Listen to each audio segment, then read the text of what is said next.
Welcome to episode 96 of Plat Chat, Overwatch, presented by T-Mobile. Oh boy, we've got a good one for you today. The conclusion of the epic summer showdown. But more importantly, Matt, how is Chad Avast doing on Love Island? Love Island Avast, aka Jeremy. We haven't seen them in the same place at the same time, so they may be Could be the same person. Yeah. So he was with Trina.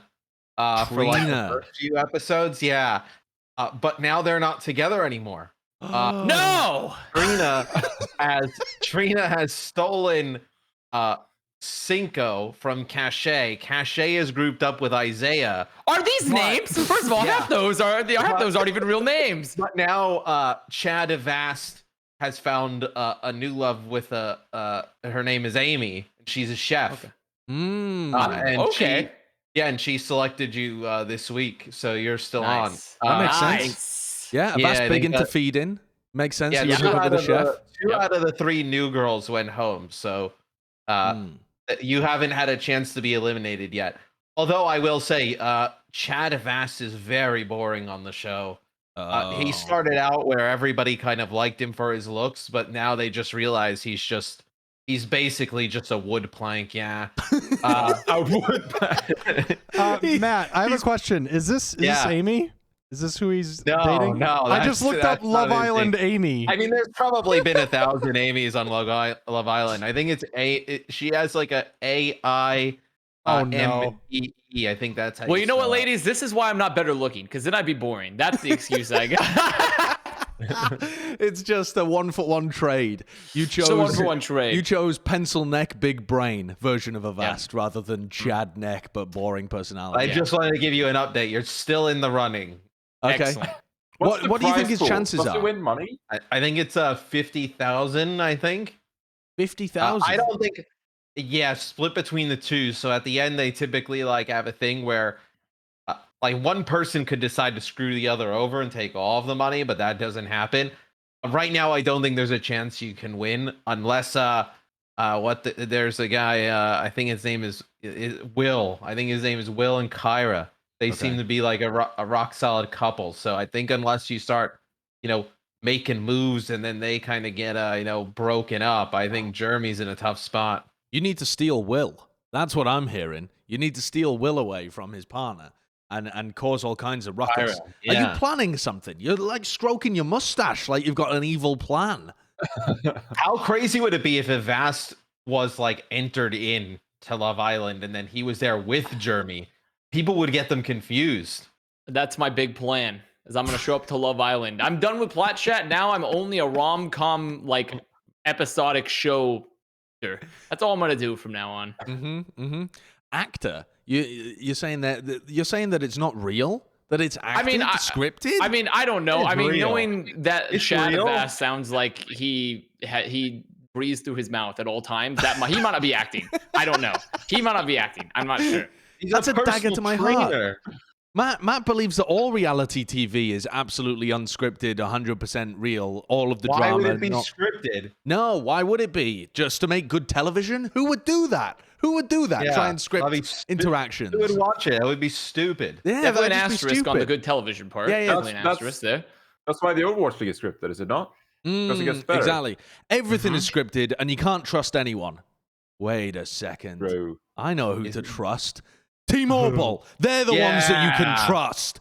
As always, T-Mobile, America's largest and fastest 5G network. I've forgotten to pull the read up again, so give me just a moment. Oh my God, this guy, dude. We're going to lose a favorite sponsor because of you. No. Read.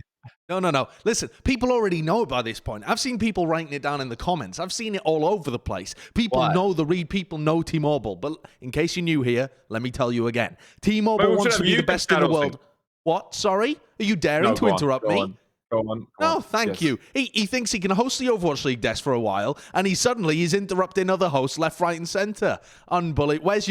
Where's your book? Because front page of your hosting 101 is T-Mobile is the one to trust. T-Mobile wants to be the best in the world at connecting people to their world. With so much of our lives these days happening through a wireless connection, Nothing but the best will do. We rely on wireless to do almost everything in our lives, from big deals to everyday connections. So if you can't rely on your network, it can have big consequences.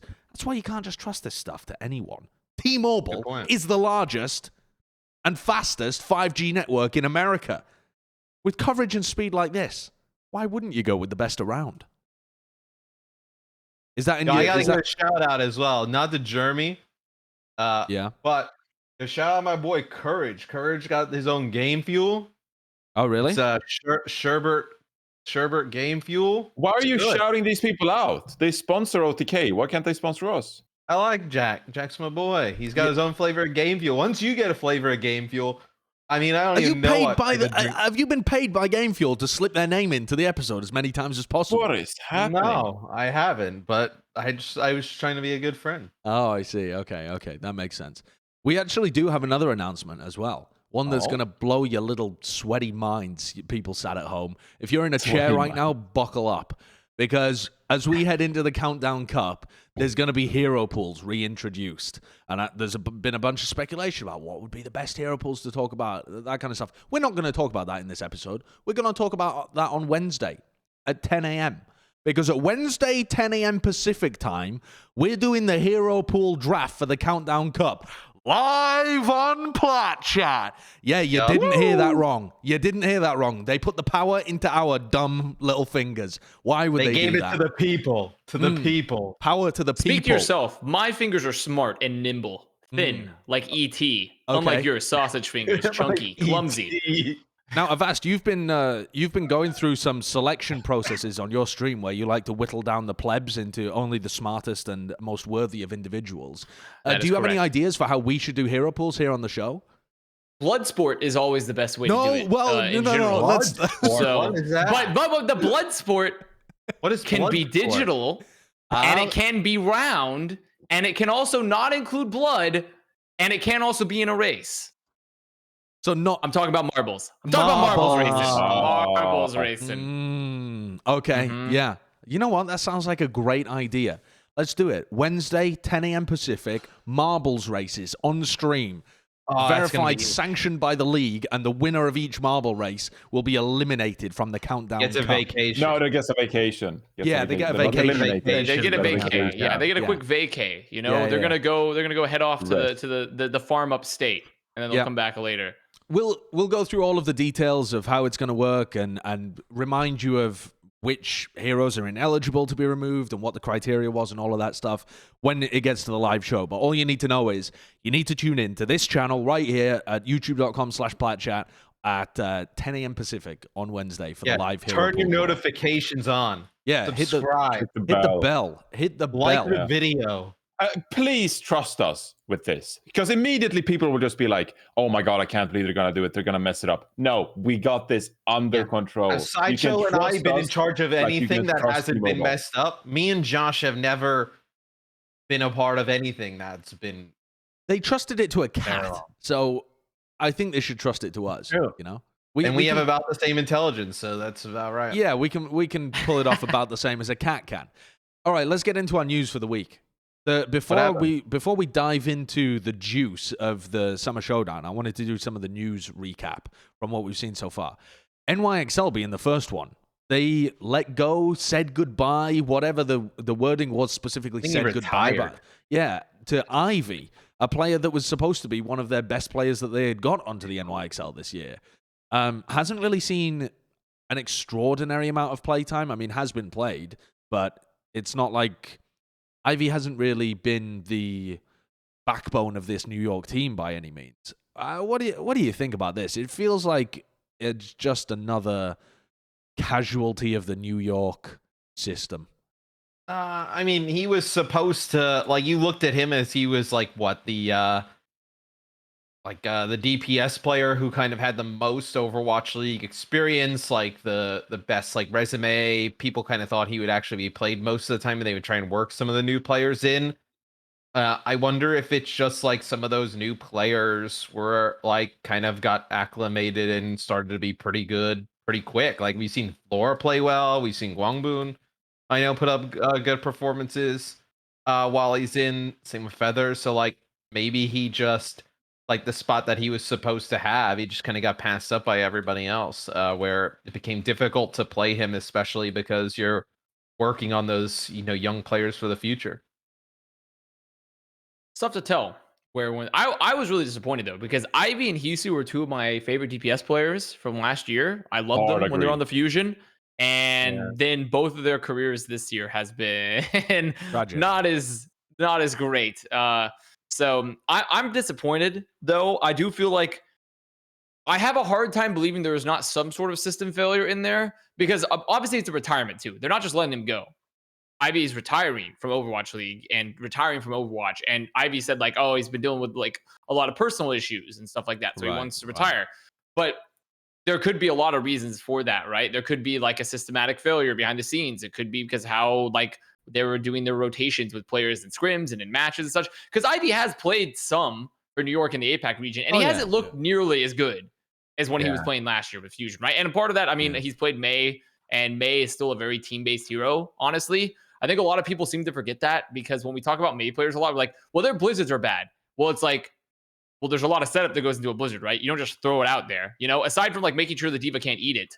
There's like a whole lot of like, where's your team putting them in the corner? Like, how are they setting up the engage? And I feel like that's a really common Ooga Booga take that I hate. It's like the same thing when like people talk about any sort of May player. It's like, well, their blizzards are bad. It's like, okay, well, that can be an issue, but what everything else are they doing? And I feel like Ivy still had a lot of potential there, but we don't really know Ivy's career inside. Ivy's career has been a weird one though, because he looked great in contenders, looked like a really mechanically gifted player, came in and played for the Toronto Defiant and looked like he was just trying to fill gaps on such a bad team. I mean, that at that time the Toronto Defiant were awful, and then gets this opportunity on a team with a really good system and looks good as a result of that. But to me, the correlation seems to be that Ivy succeeds when he's in a good team. Like, he has a ceiling that's pretty good, but not the consistency to always be able to be good even if his team is bad. He's the kind of player that very heavily relies on the team system to make it work. But I think it's still sad that the New York just seems to chew up and spit out so many DPS players. I wonder at what point you can continue to have faith in the coaching staff after so many years of like having a great team that failed and then picking up rookies that were supposed to do well but haven't actually done very much. It's I mean, the New York Excelsior situation this year has been pretty tragic, for considering how much DPS talent they had going into this season. Because I'm pretty sure, like, we looked at that DPS lineup for New York, and individually, each one of them, to an extent, was like very promising. We were excited for them. Whether it was like Guangboong's, very fancy hit scan play, Flora, Feather. I mean, all of them had like their own individual kind of fun trait to them that we were looking forward to. But the tank line was so fucking bad the first two stages, man. Like, it was terrible with Yakmi and Bianca. And I feel like that really weighed the team down. And add to that you can only field 2 DPS players when you have 4 of them. I just don't think that it was like a really good situation for, the bottom 2 DPS players there. Like, Guangboong didn't get a ton of playtime early on, and also now then Ivy. I'm with Avast on this one. I hands down, like, when they played Hisu and Ivy late last year on Philadelphia Fusion, that was some of the most fun Overwatch I think that Philadelphia Fusion has played. Now, to be fair, some of that was meta related. It's like Sombra, Genji, right? And it was so much fun to watch. But still, I was a fan of both of those guys as well. So it's a bit sad. That being said, I'm a bit optimistic, because I think, if Overwatch 2 comes out sometime this decade, some of these guys will come back for like a year. Is there something funny about Ivy's retirement, Josh? Yeah, what's happening over there? About Ivy's retirement? Sorry, Huh? there's nothing funny about Ivy's retirement. It's very sad. I can't hold in my giggles because Bren just walked down the stairs and he's just chopped off the sides of his hair after he tied his hair up in a shoelace on top of his head, and then he shaved his head, and he just came down and he was giggling, which I can only assume means it's gone terribly, terribly wrong. But can we get a preview? I don't know whether he's willing to show a preview. Yeah, it's are you looking to showcase your new haircut? Oh, here we go. Here we go. It's very wet at the moment though, so it's hard to. Doesn't look too bad at the front. I mean, it looks fine here. Wait, what have you actually cut? He shaved the Shave sides. of it. Oh, the sides. Bad. Okay. Back. Oh god, show us the Don't know if I wanna back. show Show the us the back. back. Show us the back. Who did the back? Me. Oh, okay. Let's see it. Yep. Take a look. Oh, looks good. Oh. Ooh, that's kind of It's not that clean. It's not that I bad. Think, no, I think you probably could have waited a little bit higher on the back. You're also uneven on the back. Yeah. I mean, you also could just go get a cut. Yeah, I'm gonna go get it cut. Oh, really? You don't want to keep the 16th century peasant look? You don't want to keep that one? Yeah, you do look like. Yeah, you look like a peasant. I mean, I make that joke because when my hair is like, if I don't have stuff in it, my hair immediately comes to like it comes down on both sides, and I look like I'm farming beetroots on a noble's land in the 16th century. So I do apologize for interrupting there. I don't mean any disrespect to Ivy, but that just sent me when I saw him walk down the stairs looking like a peanut farmer. It's an irony, you know. Both of them got cut, so Sure. Yeah. One in the Ivy most didn't sensible get way cut? than the other.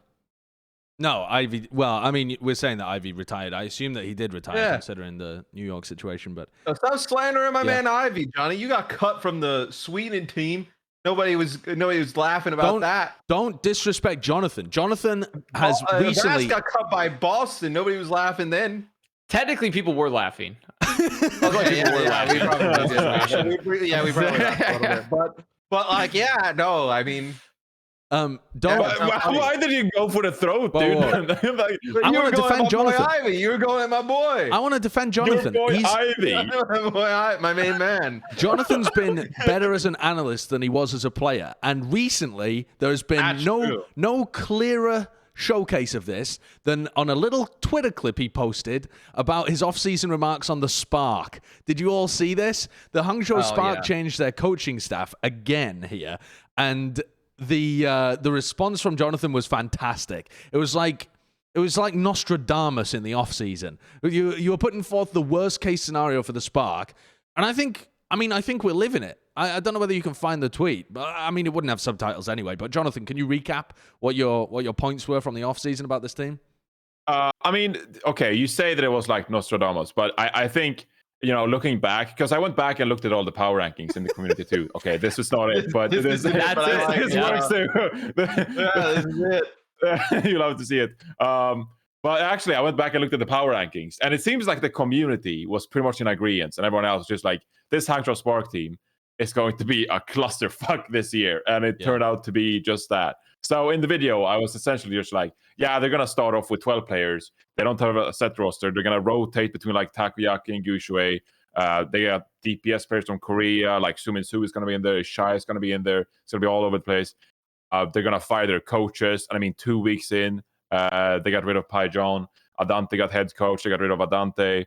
I said that Korean players would retire. We had Godspeed and Takoyaki like lead the team. So, I mean, pretty much everything you could expect with the Hangzhou Spark. But I feel like it was kind of predictable. So maybe I'm being humble here, but I feel like everyone saw the dumpster fire, which was the Hangzhou Spark. And I mean, thank goodness that Shai is actually like fucking popping, because without Shai, this team would be in the dumpster. They still have a chance, even with how much of a dumpster they've been. They still have an outside chance, right? Like, Yeah, they do. But what's they're their all record right now? that's well, just Chengdu grabbed player a talent. really good lead now, and they got league points as well. So Yeah. That is just purely player talent, though. I mean, this roster, I know that there are issues, obviously, with running a mixed Korean and Chinese roster, and we've seen that play out from the Spark ever since they began as an expansion team. But they've just never found the solution. They've never even... It felt like they've never even really come close to a solution. They've constantly talked about how they're like trying to integrate these different parts of their roster together and how the communication structure works, but they're always slow to adapt to metas. They mismanage their roster. They've been cycling through coaches. Like, this team is one of those in the league that you just look at them and you go, it doesn't matter how much individual talent they have. They're just going to break your heart. And this season, I really did think, okay, third year, maybe they're going to be able to get something going. They have so much talent. But they didn't. I mean, I think they got fucked slightly because of the unfortunate circumstances around Liga as well. Yeah. Because that Yeah. really could have sent them going in a more Chinese-focused direction that I think would have been great for the team. But okay, you have to kind of dance around the cards you're dealt. If Liga isn't feeling up to playing, then okay, you're not going to force him to play or something. You have to work around that. So I just think this team has such fundamental, or the franchise has such fundamental problems that they're not capable of the challenges that they've set themselves with this mixed. They may as well language, just go with an culture all-Chinese roster then. But then they don't have an off tank at this point, right? Because Liga Liga is because they'd be forced to play with Bernard. I mean, for like the future though, they should like actually just kind of.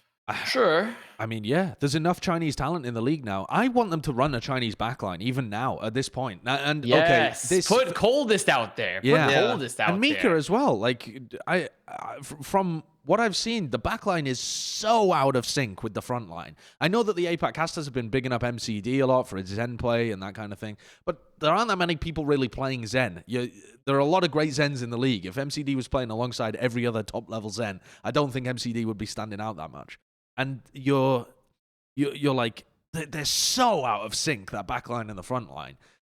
It just feels like the season, all aspirations for this team are over until they find a coach that can really get to grips with the challenge that they've presented themselves. That's it. And that was part of what I said in my Nostradamus video as well. Like, in some point in the season, U4 is going to become the head coach of this team. And I think there's U4 and like a data analyst at this point. And I'm like, please, I'm sorry, U4, but like, can we get a coach that can like, I don't think he's in the next 2 to 3 years? Yeah, I mean, thank God for that. To be fair, I don't think cutting a coach like after 2 months is like also a solution, right? Like unless the Dante was like straight up just doing heinous, awful things, like in terms of like how awfully he was mismanaging the team, which yeah, Spark wasn't doing amazing, right? But they were doing okay-ish still during that time. They weren't doing great. So to me, I don't think you're ever going to build a successful team also if you're cutting a head coach every 2 months, right? So this is what I'm trying to get at. It's like the GM, whoever is the GM of this team, it probably says on Wikipedia, need to figure out what their actual like plan is. So it says, I guess, it's the GM of this it's the general manager of the team. Like, you need to figure out the direction for this team. Are you going to be full Chinese? What's your like time frame for this? Is it like a 2-3 year project, like trying to integrate a couple of new players next year and then specialize and go hard again? Do you want to reach success now with Shy, or do you want to like, you need to figure out the plan for this team, because it's all over the place. You fired 2 different head coaches this year, or I guess Adante was interim head coach. I don't know if he ever got promoted to permanent head coach. I don't know, but yeah. But it's like, you need to figure out a plan for this team, man, because it's all over the place. And until you actually do figure out the plan for Hangzhou Spark and what your goals are, I'm just going to be rooting for the Chengdu Hunters. I'm going to be like, if I'm Chengdu, I'm just like, yo, I want to see Shy on the Chengdu Hunters. I want to see, if Liga wants to play. I mean, maybe not even Gushui at this point, maybe actually. Not Gushui. Yeah, I'm like, I don't want to see Gaga there. Gaga's But already like good enough, Shy, and if you can convince Liga, like, it's time for Chengdu. I don't care about Hangzhou until they figure their shit out, because it's just wasting talent. Yeah. The Spark, to their credit, though, the Spark's general manager and the kind of staff have been pretty vocal with their fan base about changes that they've made. It's just that they don't find the solution. So they're pretty transparent with the problems that they're having, and with their attempts to solve it, they just don't actually hit on the solution, and they never seem to have done so. So pretty unfortunate. I want to move on to start talking about the Summer Showdown here. And just as an entry topic, there's a lot of talk in the community at the moment, now that the North American teams have been flumping a bit, that traveling to Hawaii is this big disadvantage.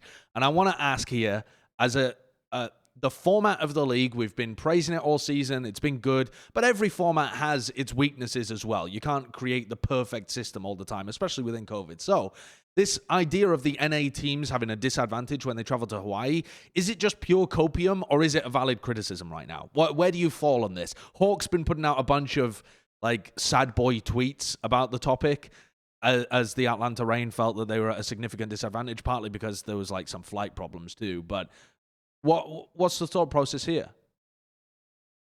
I mean, if you want, like, I feel like international play for Overwatch is so important. that I feel like having it kind of like last year where there wasn't any international play, that was something that was missed all year long. Which of course, like somebody's going to have to fly and do something to make that happen, right? It's obviously much harder for like the Korean or Chinese teams to come, uh, to the US. But and yeah, it seems like his kind of like gripping point this time was that there was no like league points for that final slot, like getting fourth. Sure. I think that's also like, I mean, that's something that actually I was like in favor of, like not giving league points to that final team. I think the prize money is kind of what you go for at that point. 20K. Yeah, I mean, but I think also, like, imagine like New York, right, qualified through APAC and they'd have a league point for going, like when, they didn't win a map. So I think, like, obviously it looks different when you have a team like Atlanta who doesn't end up winning. But I think on the opposite side, where we've had, a team that can qualify and then not really do anything, I mean, that would be pretty bad if they had a league point in APAC where they're not really competitive at all and they could impact the playoff race in a big way. So I mean, there's, like Josh said, there's trade-offs with every kind of format. I think it's just international play was something that we really wanted to do. Yeah, I agree.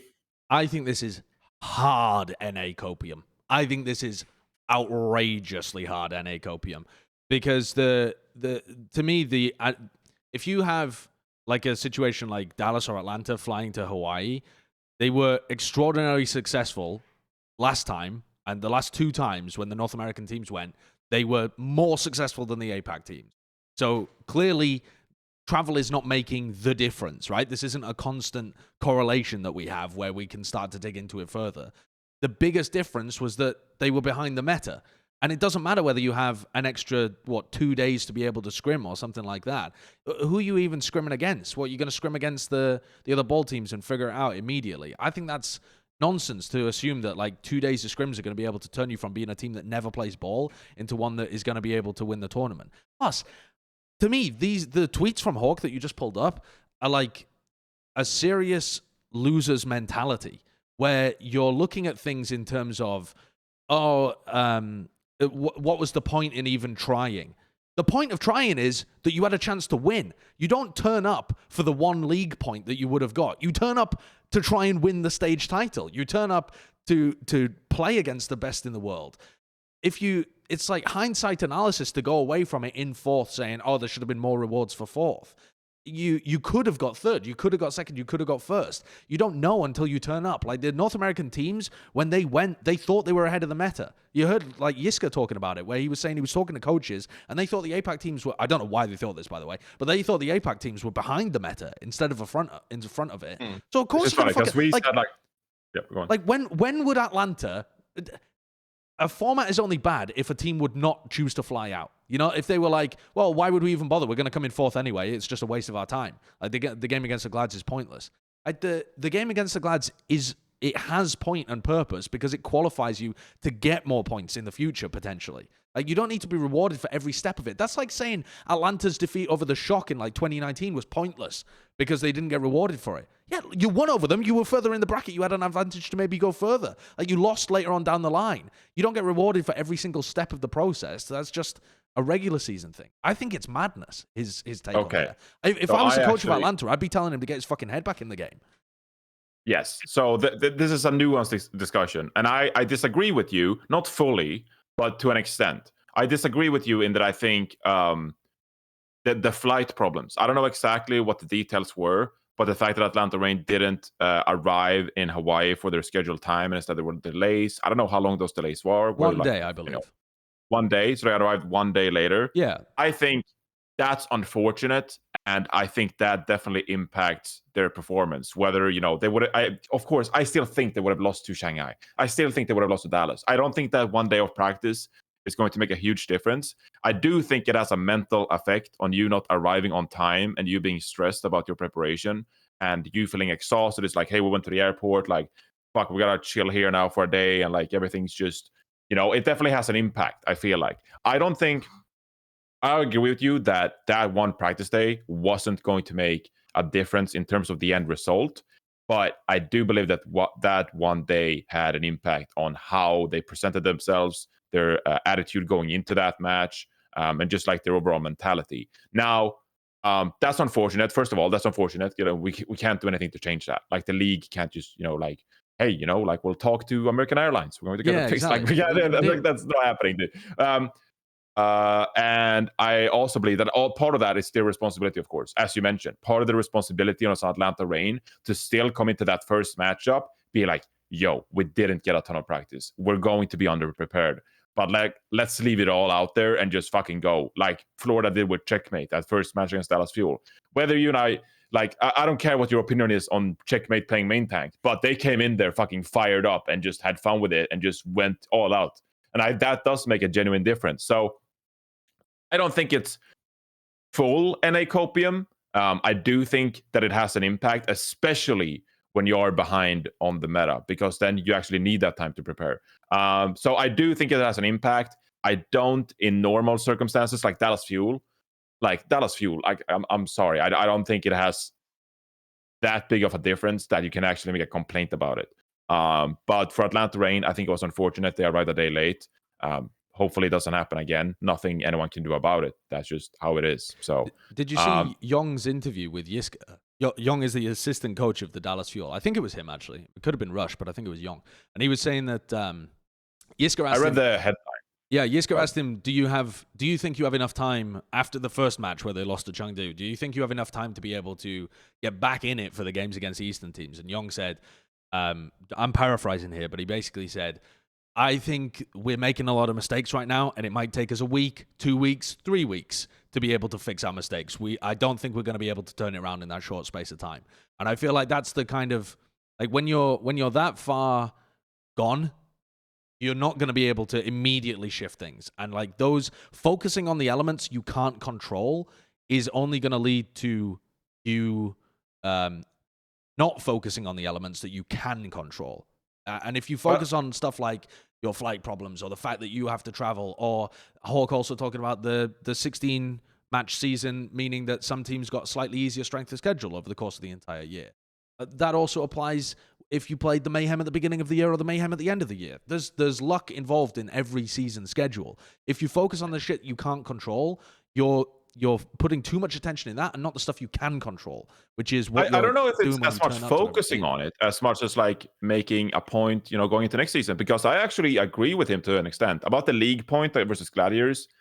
I'm 50-50, not really sure leading either way. But when it comes to like the 16 games, like I understand that there's luck involved there. And, I definitely think that it sets some teams back for sure. So I can understand like how someone would want to voice that opinion. But I don't think that means that he's always like focusing on it or like making excuses for not doing that. For Dallas Fuel, I want to go back to your point as well about the Wrecking Ball. I think that's more of a Dallas Fuel problem than like an all-encompassing problem for all the teams in all those matches, and how you prepare for the next match like 12 hours later or 24 hours later. Because I think for Dallas Fuel, we underestimated, at least some of us, maybe you were like Avril or whatever. Some of us underestimated how hard of a kryptonite Wrecking Ball actually was for the Dallas Fuel. So that's like, it's not a systemic problem, but like an all-encompassing problem. Like that's a big thing to figure out. Like how do we actually win against Wrecking Ball? Like that's a big idea to try to figure out going into the Countdown Cup. If you look at a match like Washington Justice against the LA Gladiators when they went to 5 maps, there's stuff in there that you can figure out in like 4 hours. You go check the VOD, like how is our tracer positioning? Our Discord orbs, where should our Harmony orbs go? That's stuff that you can fix like overnight and make a big difference in the outcome of a game. But for the Dallas Fuel specifically, I think they really showed weakness against Wrecking Ball. The tempo, Fearless was bullied all weekend long. That is stuff that's hard to figure out. That takes time. So I think it depends on what problem you're really facing here. I think for both the Atlanta Reign and the Dallas Fuel, they were significantly behind the meta. We talked about it on the podcast. I believe we all agreed last week that like Wrecking Ball was just like their shit. Yeah. So it's disappointing that they didn't figure that out. But that's stuff that as an Overwatch player, at least in my opinion, you can't figure out overnight. So additional days of practice, I don't think it would have made a difference either. But for smaller problems, there's an argument to be made, but Sure. not significant enough to make a big deal about it, in my opinion. Yeah, I mean, I think it's also just probably just frustration, right? To have the flight delay and then to go and lose and feel like maybe some of it was a little bit out of your control. I feel like there's probably some yeah, you're just a little bit angry, just kind of venting.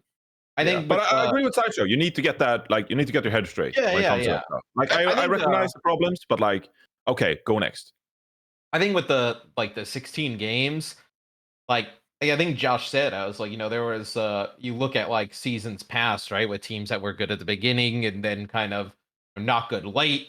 We've had teams that have had like crazy situations with players that like they're good with the player at the beginning, then they don't have them when you play them again. Like I also feel like when you look past seasons, and once all the teams have played 16 games, we kind of know what the teams are at that point. Like, if this season was like, let's say 25 games, like, is there going to be some massive shift in what we think of the teams currently or probably at the end? Like, Well, probably there could be with a not. meta change. A serious meta change towards the playoffs does shift things, but that's Yes, but like the playoff kind of patch and everything that happens with that always kind of shifts things a little bit crazily. I was gonna mention something else, and then you threw me off, Josh. So sorry. Traveling. no, it wasn't for traveling. It was Match days, stages, another type of strength of schedule. Oh no. Well, okay, so I saw another thing in terms of just kind of like how it's been a little bit random in terms of like metas and whatnot. I also think that's because last year and then this year, it's really been the first two times that the league has been completely split. I think it was way easier to have the whole league coalesce around a meta when everybody was in NA, kind of playing like Boston was playing Chengdu in the Blizzard Arena, and everybody was kind of playing around each other. It was way easier for the entire league to kind of coalesce on one meta. Where now, because it's so split, and they're all in these little silos, and they have just varying takes on it, they don't bash heads enough to figure out which one is the best, and then everybody plays it. I think that's where you kind of see the variance, which is exciting. meta, which is exciting, right? Yeah. Yeah, I think some people are kind of on the side of like, oh well, then it just kind of feels a little bit up in the air until everybody figures it out. It's like, well, like I think everybody kind of has a different view on it, and it's not like before where you could play the Chinese teams and play some of the teams in APAC so much that everybody kind of coalesces around one thing. We don't have that anymore, which kind of takes some time for teams to figure out. Okay, well, let's move on a little bit here, because another tweet that I think Jonathan specifically wanted to bring this one up was Dpei's tweet about the 5-head analysis in the Overwatch community. This was Dpei, I think, expressing his frustration that the community tends to simplify things a lot. So basically, like, if there's a mirror match, it just must be the players. There's no strategic difference in the teams if there's not a comp difference. But if there is a comp difference, then it's the coach's fault for picking the comp. That is basically like the absolute simplest form of analysis, where you only look at strategy so far as the composition, not in terms of how they're playing it at all. And I think that was maybe bothering Dpei a little bit, because specifically in the context of, I think a lot of people a lot of Western fans were saying, how the fuck did the coaches not realize ball was meta and force their teams to play ball? I think that was part of this. Yeah, sure. I mean, I didn't know fully how to interpret it. So I've asked if you want to go. It's like, it's community. Like, I mean, I would say that it's just, I would say it's also because people, I mean, realistically, if you want my actual take, I'm just like, who gives a fuck? Like, I mean, like, honestly, like, I'm so tired of people interacting with like the online, because all the tools are out there to sort of like make your decisions. But at the end of the day, everyone's gonna get criticized about something. Like, there's literally a Reddit thread every day about how stupid we are. Every single day. Like 100%. And like there's literally a Reddit thread every single day about how stupid we are. We don't know what we're talking about. And like, yeah, of course you, Matt, of course, but also everyone. Like that about me. The point being is that, like, but I just think we need to get to the point where it's just a shame, because everyone's so young and like the internet is very connected with this, where like you can't help but read comments from people that have no idea what they're talking about.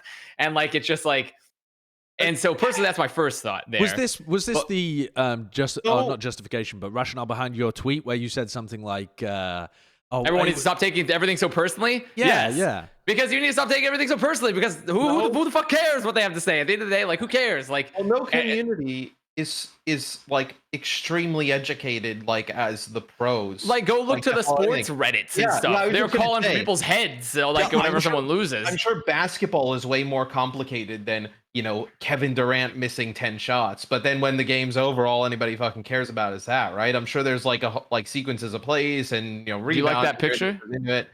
What is I that want- picture? Is that I you? don't even Swing know chip, what the fuck that swing is. chip. That's my portrait. Where's the Wow. mustache? I don't have a mustache. I don't know why she thinks I have a Where's mustache. your ear I'm- piercings inside I don't your know ears? where my. I don't have any Yeah, gauges. other I than mean, your technically, hole. those are maybe they could be my like earbuds. Other I don't lobes. know. Ah.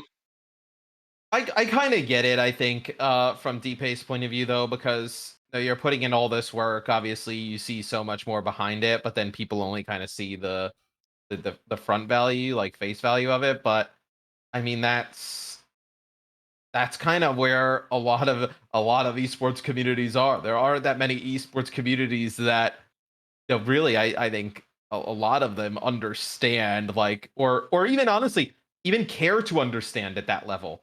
I mean, Yeah. finding people who really want to like deep dive on analysis and positioning and all that type of stuff. It's not what people gravitate to when they watch, esports or, traditional sports, right? So I feel like it's unfortunately part of. People also just don't understand how teams operate. Like they don't understand that there are problems with, even if you identify that, like even if you saw a couple of weeks ago, right, that when we started to get the inkling that this Ball's End comp was probably going to be the meta comp, or was looking like it was really good, we saw Gladiators play a little bit of it. I think we saw Paris play a little bit of it too. Yeah, But if you're a team that wants to fully dive into it, you don't have those other APAC teams to scrim against. You don't have the most amount of like ball players to be able to get value out of.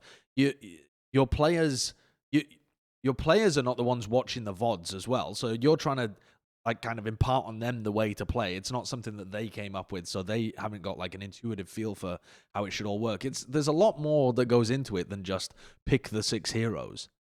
Yeah, there definitely is. And also I think also what this comes on to here and when it happens that the fans also have like perfect, you can see the result and then make a judgment based off the result versus doing an actual prediction and like some sort of analysis based off the limited information, since you don't know the result yet, which is what coaches and we don't do it to the same competitive extent, but we sit here and like we look at something like, this is my thoughts on it, right? And then like 3 weeks later, once the results are out and like we haven't put out our own piece of content, everyone's like, these guys are so stupid because look at this result and like obviously this happens, right? And like, but it's like very different than we looking never at get based off caught the in that, data though, because available. we're to you. always right. Yeah, we're Ah, always Yeah, that's true, yeah, obviously. yeah. But like that's the thing that I'm sure he mauls about too, is that Everybody there's no but us, context to takes anymore. There's always like, here's result.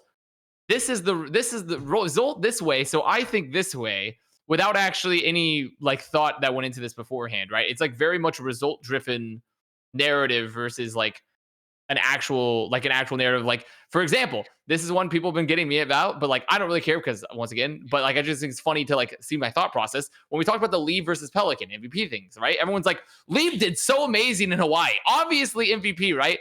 But ignoring the fact that like I said before this even started, if you go look at my preseason rankings, Chengdu was really high for me. I had Chengdu really high.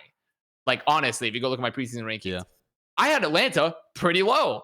And then I watched Atlanta play, and I'm like, holy shit, this Pelican guy is actually just making them win a lot of times. He's just winning games when I think their level of overall skill is way lower than Chengdu.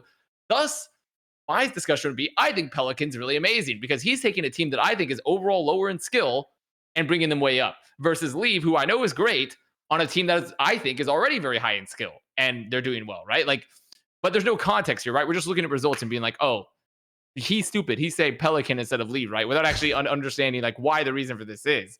I think that's where Dpei stands, is that like people are just very results driven versus actually understanding what the process behind of deriving your things are. Yeah, there's so much to this conversation. Also, can I cash in my my box from a month ago where I said that the midpoint of the season, I said the most underrated player was Leave. I mean, Yeah. Can I cash in now? Like literally. Hey, We do you have didn't anything think to he was. prove that We you didn't said think he that? was underrated. No one thought he was underrated. That's the whole thing. Like everyone's like, That's these why I guys asked are if I can. stupid. They That's why I don't watch APAC, but we all watch APAC, and we all know that Leaf is great. And then everyone's like, well, they don't talk about them enough, so he's underrated. It's like, no, that's not how it works. Like, you can just have. What do you mean? We Well, don't watch wait. we don't watch Okay. any APAC. We That's what I read. we have a whole topic about Leave to get into. Wait, okay. I need to backtrack. Okay, to sum up the thing as well. I think it's very easy, and the most annoying thing about people who actually assess teams, coaches, players, whatever, they don't grasp that shit takes time to figure out. Like, time is such an incredibly valuable resource, even when it comes to like coaching a team. It's like they have limited scrim and practice time, limited time to watch VODs, limited time to like prepare themselves accordingly for all of these different things. Oh my god, my video just froze. Okay, I'm back. So like, if you're going to say like, hey, it's week 3 of the Summer Showdown qualifiers, we're going to 100% of the time scrim Wrecking Ball. That sounds like a dumbass idea, because you're taking your limited resource, which is time, and you're doubling down 100% on Wrecking Balls going to work for your team with no repercussions whatsoever. That's not like that's not sound coach risk management in deciding the direction for your team, if it's worth it result wise. Like, it's such a big risk for some of these teams to just like swap their entire composition and bet on that something will work for your team, because it's such a radical shift in how you play, how you practice, how you think about the game. And for some of those teams, it's just not feasible. Also, to continue with time, it takes so much time to educate the community about how Overwatch actually works, all the micro things that actually work. So, you know, I think we're all guilty here to some degree to just talking about like the big picture stuff, talking about the compositions, talking about how the stuff works, because we know that it's like the opposite of an iceberg. Like the big picture stuff determines like 70-80%, maybe that's too big, of like how a matchup turns out. If you play at like a 2-hero disadvantage, if you play a hero matchup that's not favorable, most of the time you're probably going to lose, unless you're like the Dallas Fuel, or like you have the world's best McCree like Shy, and he can just like run around and shoot heads. For most players, most teams, that's not feasible. So educating the audience about the micro stuff that goes into a game, like where should you put Harmony orbs, Discord orbs, like that's the most like micro kind of thing that I can come up with. It takes so much time just studying VODs, educating the audience, that no one gives a shit. You know, like they sit in their car on their way to work, and then they come back from work, and it's like they want to listen to our podcast maybe, or someone else's podcast, Tactical Crouch. I don't know. They don't want to sit. They don't want to sit and listen to fucking me breaking down the Dallas Fuel on Eichenwalde and how they're positioning to get the most value out of a Senora. Like that shit's so time consuming that it's not feasible for us either. Like, we have jobs. Like, we're on the Overwatch League, and we work like 10-11 hour broadcast days. Like, I wake up at like 8 a.m, put my stream on, and then I'm done at like 7 p.m. I'm not gonna sit there and watch fucking intricate VODs studying the micro details. And if you want to work 70-80 hours a day to learn about Overwatch and learn about 20 different teams, all the micro stuff, like, go ahead. You're gonna burn yourself out. So big picture stuff, compositions, and then like how much you can actually draw from watching a VOD and maybe doing like a VOD review once or twice to have a good, solid understanding of how all 20 teams operate in the league.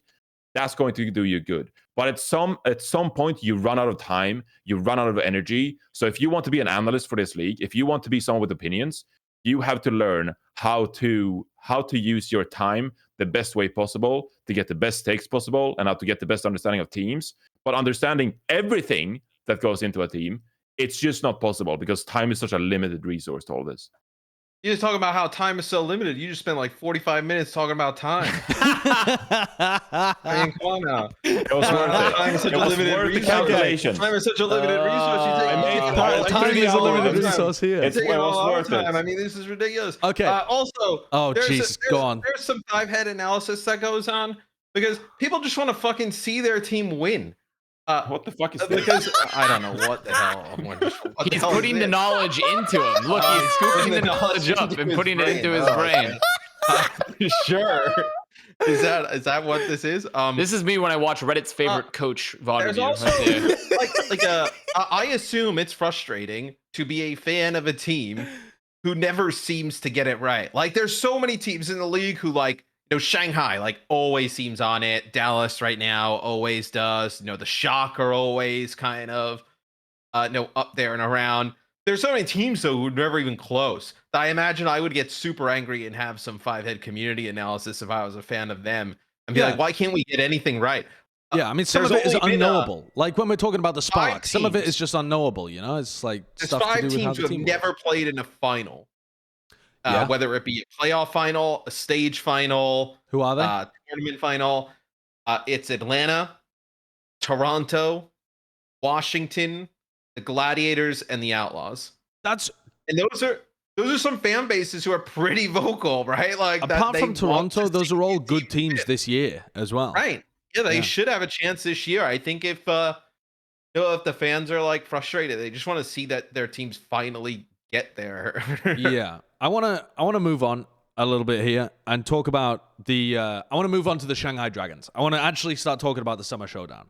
I will say, Josh, you're doing a really good job of moving the show along. Thank you. Again, I'm sure Avast wanted to say something about that, but time is a limited resource. Time is a limited resource. Yeah, time is a limited resource. At this point, it feels pretty safe to say that despite the Shanghai Dragons and the Dallas Fuel battling it out for the first half of the season, and there being very little difference between the two of them, the Shanghai Dragons have now firmly taken their step into being the best team of 2021.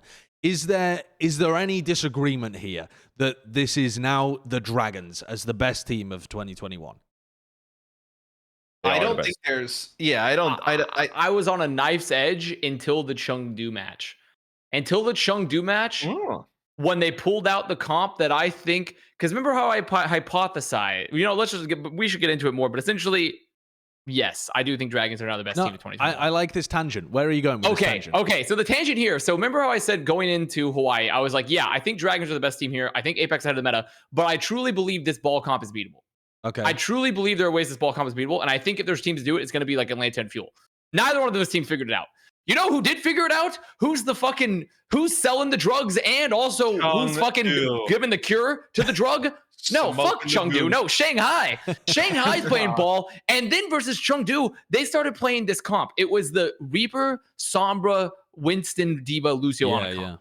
And it fucking rocked the shit out of Chengdu.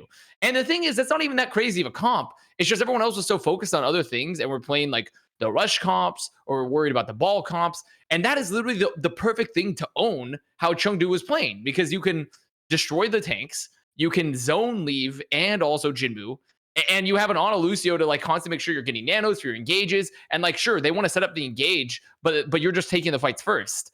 So honestly, this comp was the solution, was this Reaper Sombra comp with the dive and the Lucio Ana. I loved it. I love this comp. And Shanghai literally, think about this. They're essentially big pharma. They're just big pharma Overwatch. They're creating the drugs and also selling the cure to the drugs because they have the comp and the counter comp. They have the comp and the counter comp. It's so good. And this is the type of thing I was expecting. Like, I totally believe that Dive could beat this ball comp. And obviously, Chengdu's not playing it right here on this moment, but they do later. And they did. It worked so well. This is why Shanghai, for me, this is what I was on the knife's edge until they pulled out this comp, showing they could actually beat the comp they created. And they're the best team for 2020. I hope people start to, last year Shanghai and then this year, like right now, currently, like just how good this team is. I think, Josh, you were the one that said it. Like they're the first team to win back-to-back tournaments since NYXL, right? Yeah. That was a post on Reddit that got me thinking about that as well. Yeah. It's crazy. NYXL only has 2. That's their only 2. And that's it. Yeah. The thing with the Dragons, I hope doesn't happen, is like, they still need to finish the rest of the season strong because I think what you look at now is the only thing they don't have is the Overwatch League title, right? I mean, they have everything else to where it almost feels a little bit like, yeah, sure, they can win the Countdown Cup, like, but what happens at the end of the season, right? Can they win it there? Which I think even if they didn't, this is still such an incredible run by this team. But if they don't win the trophy at the end of the year, then it becomes like a New York of 2018 kind of deal where it feels a little disappointing. It does. Where you've won a lot, but you haven't actually been able to secure the trophy, and your name slips a little. Is it almost like, New York in 2018? Correct me if I'm wrong. I'm just thinking off the top of my head.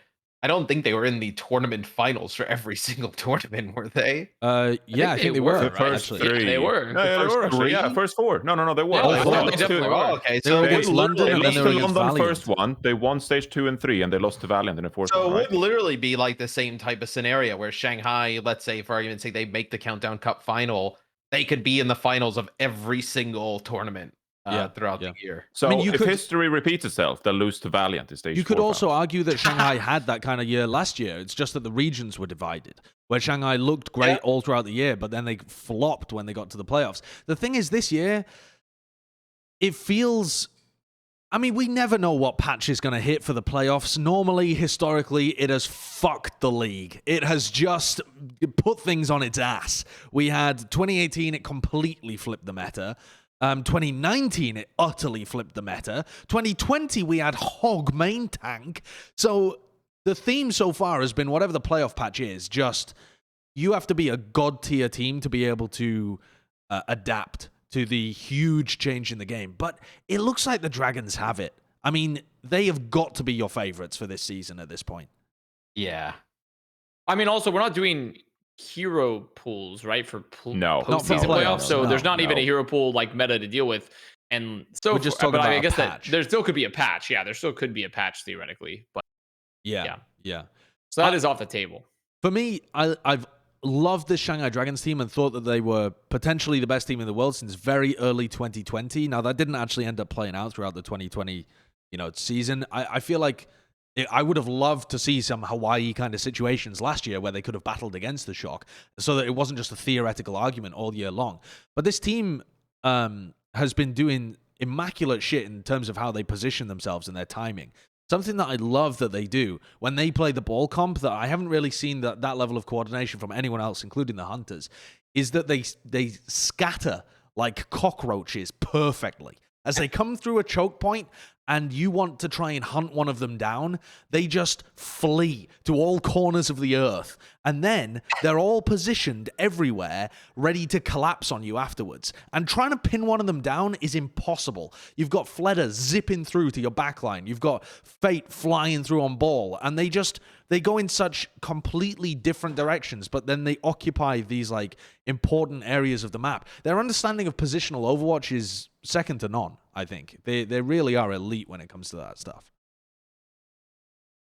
Oh, it's gonna be a crazy end to the season. Like I thought I actually thought Chengdu was gonna put up a much better fight in the final.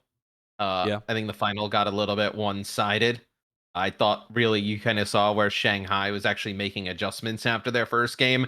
Chengdu was basically like, let's just run it back and hopefully get the same results. God, this comp is Where I mean the Shanghai Dragons, like you go on and like make a Countdown Cup final and then like make the finals or win the whole league. Like you are you're putting yourself in a territory of teams that there's not many others in. A really special team we have this year, which I even think you start talking about the MVP conversation. Like, how the hell do you pick an MVP from this team? They're all just playing out of their minds. Like, was there anyone that came to mind when you watch Shanghai? If you talk about this tournament, like think of fucking Izzyaki hard fuck. Izzyaki was tournament. sick. He was amazing. Izzyaki absolutely hard fuck, and I have to give I wouldn't put him as like MVP necessarily, but like I will admit I was really down on Fate's Winston earlier this year, but his Winston was really, really good with Mayhem last year. And now he's gone much back into form, I think, on this tournament. His Winston looks so much better. I think it could be like a meta thing or just needing more time to play it out. So overall, like, but for me, legitimately, this was like a straight up, like, I just loved watching Izzyaki play. Like, I think Lip and Void are still definitely like front runners for the team. I mean, this has even felt like a return to like old, like it's not that Fleta has ever been bad. It just felt like this is like a dominant Fleta performance as well. Yeah. Like an incredibly dominant. His Pharah was excellent too. It was like he got sick of the praise that Jinmu was getting and just decided to showcase. And this was a player that Seoul Dynasty would bench season 1 to bring in Wakid. They fucking, I mean, come the fuck on. Like, how was that even a thing?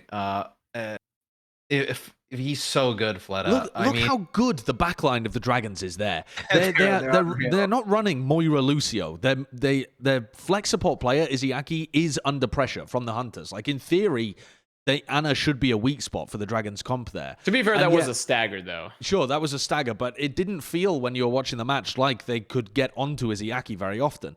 He's so good with all of his abilities, and Lee Jagon is there all the time to be able to peel for him too. Is it fair to say that Izayaki's the best flex support of this season?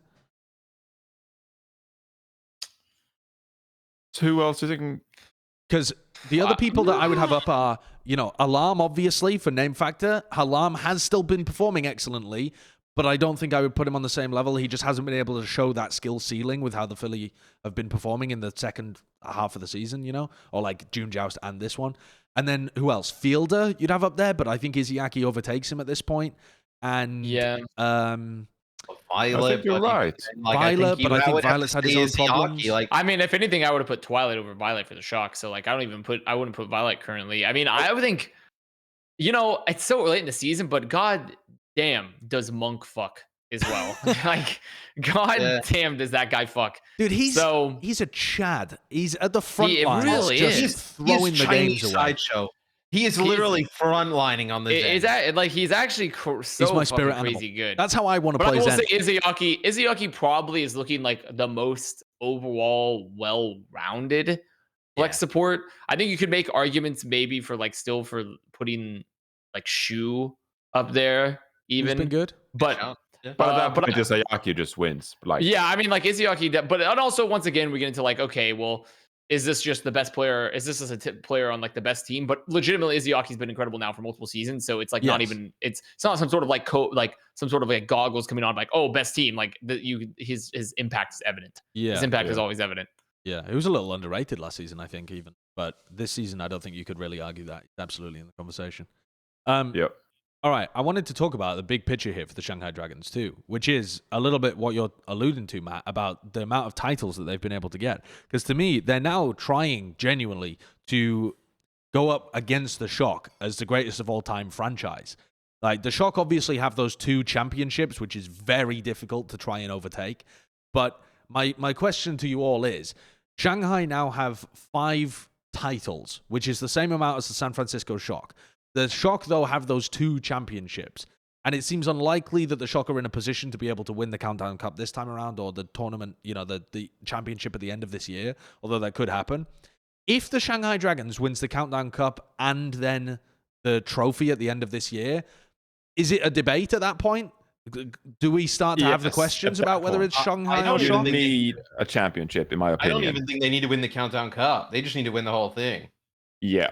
I think we're already near that. But it's an interesting conversation, because I think when we start having this conversation, we need to discuss how much we actually value championships. And I'm not saying that to be like controversial or just sound like a dumbass, but like if you look at, basketball, it's the same game all the time, Whereas we've been in this unfortunate situation where like it's been meta disruptions, it's been all over the place, whereas Shock consistently were like the best the best team winning like stage titles repeatedly, Shanghai winning the stages repeatedly now as well. Like, how much weight are we going to put into teams winning championships when they're starting playing like one support Roadhog flex support in 2018, or like as last year, like Gesture starts playing Roadhog? Like, it's all over the place. How much weight do we have to put onto championships here? I agree with Matt that until Shanghai actually wins a championship, it's not really a conversation. But I could also see if like Shanghai, they have like 8 stage titles and, they've been all dominant for like 2.5 years. At that point, I'm like, they've been dominant for longer than the Shock were, and they got more titles. They don't have championships, but I weigh the last 2 championships way heavier than the first 2 of the league, just because of how strong the league has gotten overall. Like season 1. No. You can't do that. It has to be on a relative basis. But also on top of that, I feel like 2020's championship, like sure, everyone got better, but also COVID kind of like fucked the whole parity of the league. Yeah, that one kind of is a little bit like this. I think winning this year would be super impressive for whoever does it. Here's the thing. Although you can argue that there's always a playoff meta that changes things around, the Shock were the best team of 2019 and 2020, and they adapted to the meta. I don't think that takes anything away from the Shock. In fact, I think it adds to the Shock. I think it adds prestige to those championships because they didn't get them playing the same shit that they were good at all season long. They had to adapt to fundamentally different stuff, going from playing GOATs to playing double shield like Reaper Doom and all sorts of... I mean, they were playing Farah Bastion at various points in that final. So that's more of an accomplishment in my head than like if the Shock had just won playing GOATs in that championship. And it's more of an accomplishment than 2018, where London were poor throughout the season and then won in the playoffs. I think that's the scenario where you can say, okay, well, maybe that's a bit of a like meta, lucking your way into having a deep run kind of thing. I can see why people might want to discount that. I don't think you can discount any part of the Shock's championships. And the fact they go back to back, like, I know that there'll be some people out there saying, until Shanghai win back-to-back, don't even start the conversation. That's what a lot of people will be saying, because that's a fucking accomplishment for the Shock. Yeah, absolutely. I 100% agree with you, but this is going to be an ongoing conversation. Because, like, what if Seoul Dynasty won? Would you have said the same thing? Like, hey, they really adapted well to the meta. Or is it because Shock were dominant the entire regular season that, the fact that they were still able to? Yeah. And the adaptation is important because you've demonstrated that you are the best team and you can adapt. Whereas if Seoul Dynasty had won, I think the narrative would have been that it's the same as 2018, where if you get them into a good meta, they can win championships, which to me is less... that's less the sign of a dominant, like, dynasty, greatest of all time kind of team. And we wouldn't be talking franchise there. We'd be talking core roster with, like, Gesture and Profit, I suppose, but similar kind of conversation. Whereas the other part to this Shanghai conversation, too, is that Shanghai have done it with different teams. In 2019, when they won their stage title, that was an utterly different roster. Not a single player was the same to when they won it in 2020 and 2021. So this is very much a franchise conversation rather than a core roster conversation, because the Shanghai Dragons are still some way off, like at least half a year off of winning. This franchise went 0-40 in season 1. Yeah, which once again, entirely different organization. Figured it out faster than some of the other teams, which is bonkers. But... Do you think that takes something away from them, though, Matt? If we're talking like greatest franchise and they have a 0-40 like blemish on their record, does that take away from them? It's not even the same draft. Like, there's nothing that even resembles that Dragons. Like, that is also, though, like, that is an all-timer. Like, technically, there is one thing. Damon is an assistant coach, and Damon was a player on season 1 Dragons. He got added late, right? Yeah. Well, he'd been working with them long. Like, he'd been working with them in season 1, though. He did, but technically, he was there. You know, they still didn't win any games. But still, I mean, this is nowhere close to that type of team. Like, season 1 Shock wasn't very good, but he kind of holds that against them, right? Sure. You know, Jack was just running around Ilios on Lucio, just trying to spawn cam people for half of the season. I mean, okay, so we're in agreement. Shanghai would absolutely need to win this season to even be in the conversation. At that point, I mean, we're getting to a point in Overwatch where the life cycle is about to take a twist, because we know that Overwatch 2 is coming up at some point in the future. We don't know whether we're going to be able to fit in another season or whether it's going to be 2 seasons. We don't know what the timeline is. But time is ticking in Overwatch 1 for the Shanghai Dragons to even catch up. At this point, is it even possible? Like, do you think there'll ever be a team that we can call the greatest of all time franchise or team or roster or whatever that ends up overtaking that Shock because of the timescale involved?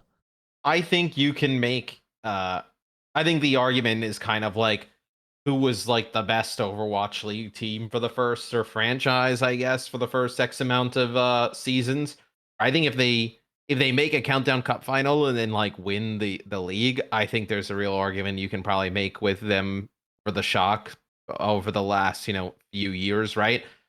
It's just really hard, like with the Shock winning back-to-back. Like, back-to-back is really hard, but they did like, maybe it wasn't as like dominant or like consistently like that top like play, right? They had tournaments where they're always, the thing with the Shock is like, even when they're bad, they're always in the conversation, right?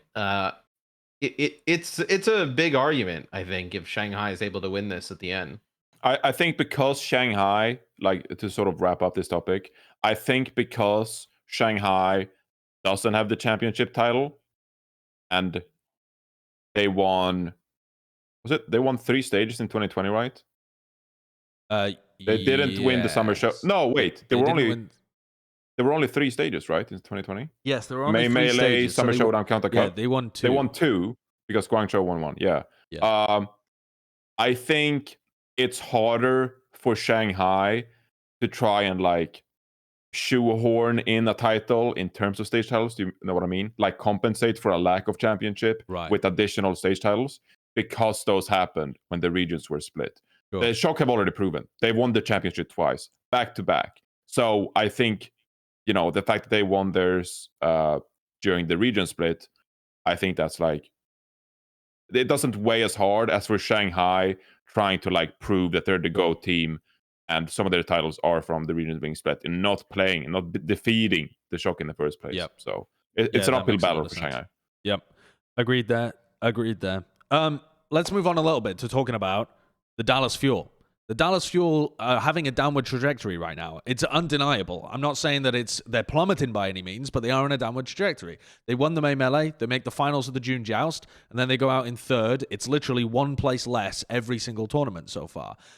Should we be concerned? Is this a predictor of things for the future? Is this an indication that the weaknesses that we identified in the offseason, they don't have a hit scan player, they didn't have a dedicated tracer player,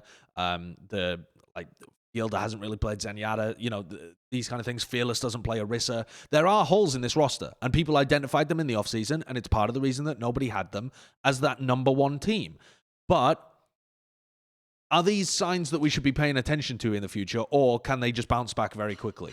What's the prognosis for the future if you're a Fuel fan? How worried do you have to be? I think there's definitely concerns. You don't have your hit scan player. You've clearly, you haven't, maybe, if they actually played against the ball more and whatnot, they would, or played it themselves, they'd be able to figure it out. Like you mentioned, they can't really, because I looked it up during the series that I casted, because I was wondering the same thing. You've seen Jexay play some Brig this season, you haven't seen Fielder play any Zen, so no Zen play at all from them. I'm sure he can play it, but we don't know what type of level. You say I'm sure he can play it. He didn't play it. Yeah, he didn't play it for the Paris Eternal, as far as I can remember. I mean, he was playing on high ping, but from what I can remember, I haven't seen Fielder play Zen at a top level. So, well, yeah, but he's definitely played it. Obviously, that he can come out and play it. We just don't know the level, right? Yeah, we have no idea what his level of Zenyatta is realistically. Yeah, but I think these are large concerns, though, right? We haven't really seen Fearless play any Orisa, right? Not that much of it. No, not very much. Small amounts in 2020. You start to see a lot of situations where, something with a meta or a patch, it goes wrong for 1 or 2 of those kind of roles or players. It puts them at a huge kind of disadvantage. Where I also think this is just a product of seeing them so much in big games, and seeing them against top teams. You're gonna start picking holes. Obviously these other teams have started to identify those holes and weaknesses as well. So I'm definitely a little bit cooler on the Dallas Fuel than I once was, I think. Okay. I'm actually still okay with this team. The reason I am is because I feel like if they are as adaptable as we think they are, this is going to be a very big figuring shit out moment for them, I think. Because realistically, if Dallas had been the one, if they were playing the Civ, playing Civ 5, if they had teched faster into the certain right tree, they would have had that comp in time that Shanghai had to beat this ball comp. They didn't figure it out though, right? They weren't the ones to figure this out. But I feel like seeing this adaptation shows that there is a real, that I really truly believe right now with Overwatch, for the most part, there are very few metas where Fuel are completely screwed on, as long as they make the right adaptation here. This was a very big, this game versus Chengdu, this was such a horrible misread from them. But if they had played the Shanghai composition and the Genji specifically, I think was the most egregious part of their misread, where they just didn't know what they wanted to play. And they're we're going to put Sparkle on Genji and we're going to hope that we can kill the backline and maybe we can pressure out the DPS a bit. But I still believe in Fuel to make adaptations. So I think it's worrying. I don't think any of their meta stuff is more worrying than it was at the beginning of the season. I think it's the exact same worries. It's just they've already shown they could adapt over 2 stages now. And sure, they didn't do nearly as great this stage, but I think this might be a wake up call. And I feel, and also harkening back to the first topic, for some reason we're treating travel as if it's like a stat, like each one is just its own independent instance. When like Fuel's gone to Shanghai, Fuel has been going to Hawaii, traveling to Hawaii 3 times now. Like travel's a cumulative wear. It's not just like a one-off and you're done. Like in terms of, you're being tired. You're going to Hawaii, playing games all the time, going to Hawaii, playing games all the time, going to Hawaii, right? So Sure. I don't think there is like, that's part of the reason why people kind of lambasted the original homestand idea, right? Is because like, sure, you might be fine in the beginning part of the season, but as the season drags on, holy fuck, you're going to be tired, And Right. that's the whole thing I think about Fuel 2 that we're forgetting is that travel is not just a one-off experience, especially if you're going to Hawaii multiple times in a row. You're just going to get tired, more tired after each experience. Do you put some of their performance down to that? I definitely, I mean, they themselves talked about how they felt like they were just worn out a little bit heading into this. And obviously, and also the thing that they talked about how when you first get to Hawaii too, you do also do some content, right? Like you don't just get to go to Hawaii and chill. You also do some stuff for the league. If anything, that's why I kind of believe that Atlanta potentially, you could have theoretically argued Atlanta even had an advantage over Fuel. Because sure, they were in the time zone for less, but they didn't have to wake up early to go do content. They didn't have to do like after just flying. So you could make the argument. Do I think that's the case? No, but yeah, but I do think that travel 100% is, especially when you're in a high stakes competitive environment, you've just been competing all stage. It is, and you don't get a break, right? If you go to Hawaii, you don't get a break. There are no breaks for Fuel. When has Fuel had a break, right? Like obviously they try to schedule it in such a way where they can get like games off here and there. But I still think that like that's something to think about when you think about Fuel. I feel like you took the words right out of my mouth. As our resident Reddit Rupert, who likes to speculate about player mentality and psychology out of nowhere without actually talking to them, I feel like there's a lot of that going on. And I as Avast said, like I'll second that as well. Like seeing the fact that Shanghai could beat Chengdu and the Wrecking Ball by like playing the Reaper Sombra, I feel like that for Dallas is just like a sigh of relief. Just like, hey, it's like being a detective on a crime case and you're just like, hey, we got a clue. Like we got something fresh. Like we got a clue, we can use this, and now we can figure out like based on this clue alone. It's like something to go on at least. And I feel like as well, Avast mentioned the travel where it's also like we don't really talk about that a lot, but part of what makes San Francisco Shock repeat so very impressive is because winning wears on you as well. Like you're just less motivated if you just continue to succeed and you just continue to be good. At some point, you're just like, holy shit, I'm so tired of just like practicing my brains off because like, well, we're here now. Like we're here. Like why are we practicing? I'm not saying that Dallas Fuel are just like have that attitude or just like, hey, we don't need to practice because we're the best. Because that's not what I'm saying. I'm saying that like if you've been in 2 stage finals back to back and then you go there a third time and you're like, fuck these Chengdu hunters, man. They're playing this Wrecking Ball composition. I really don't want to figure this shit out right now. Like, come on. We've been in 2 stage finals, and now we have to sit down and just double down and study again. It's like, that's where that break comes in that they're missing that I've mentioned. Right. That's where it's really nice to just take a bit of a break and just be like mental resets. So you can come into the Countdown Cup and just like be more fresh. And at that point, you're like ready to take it on. So they're not getting a proper break because obviously they went to Hawaii again.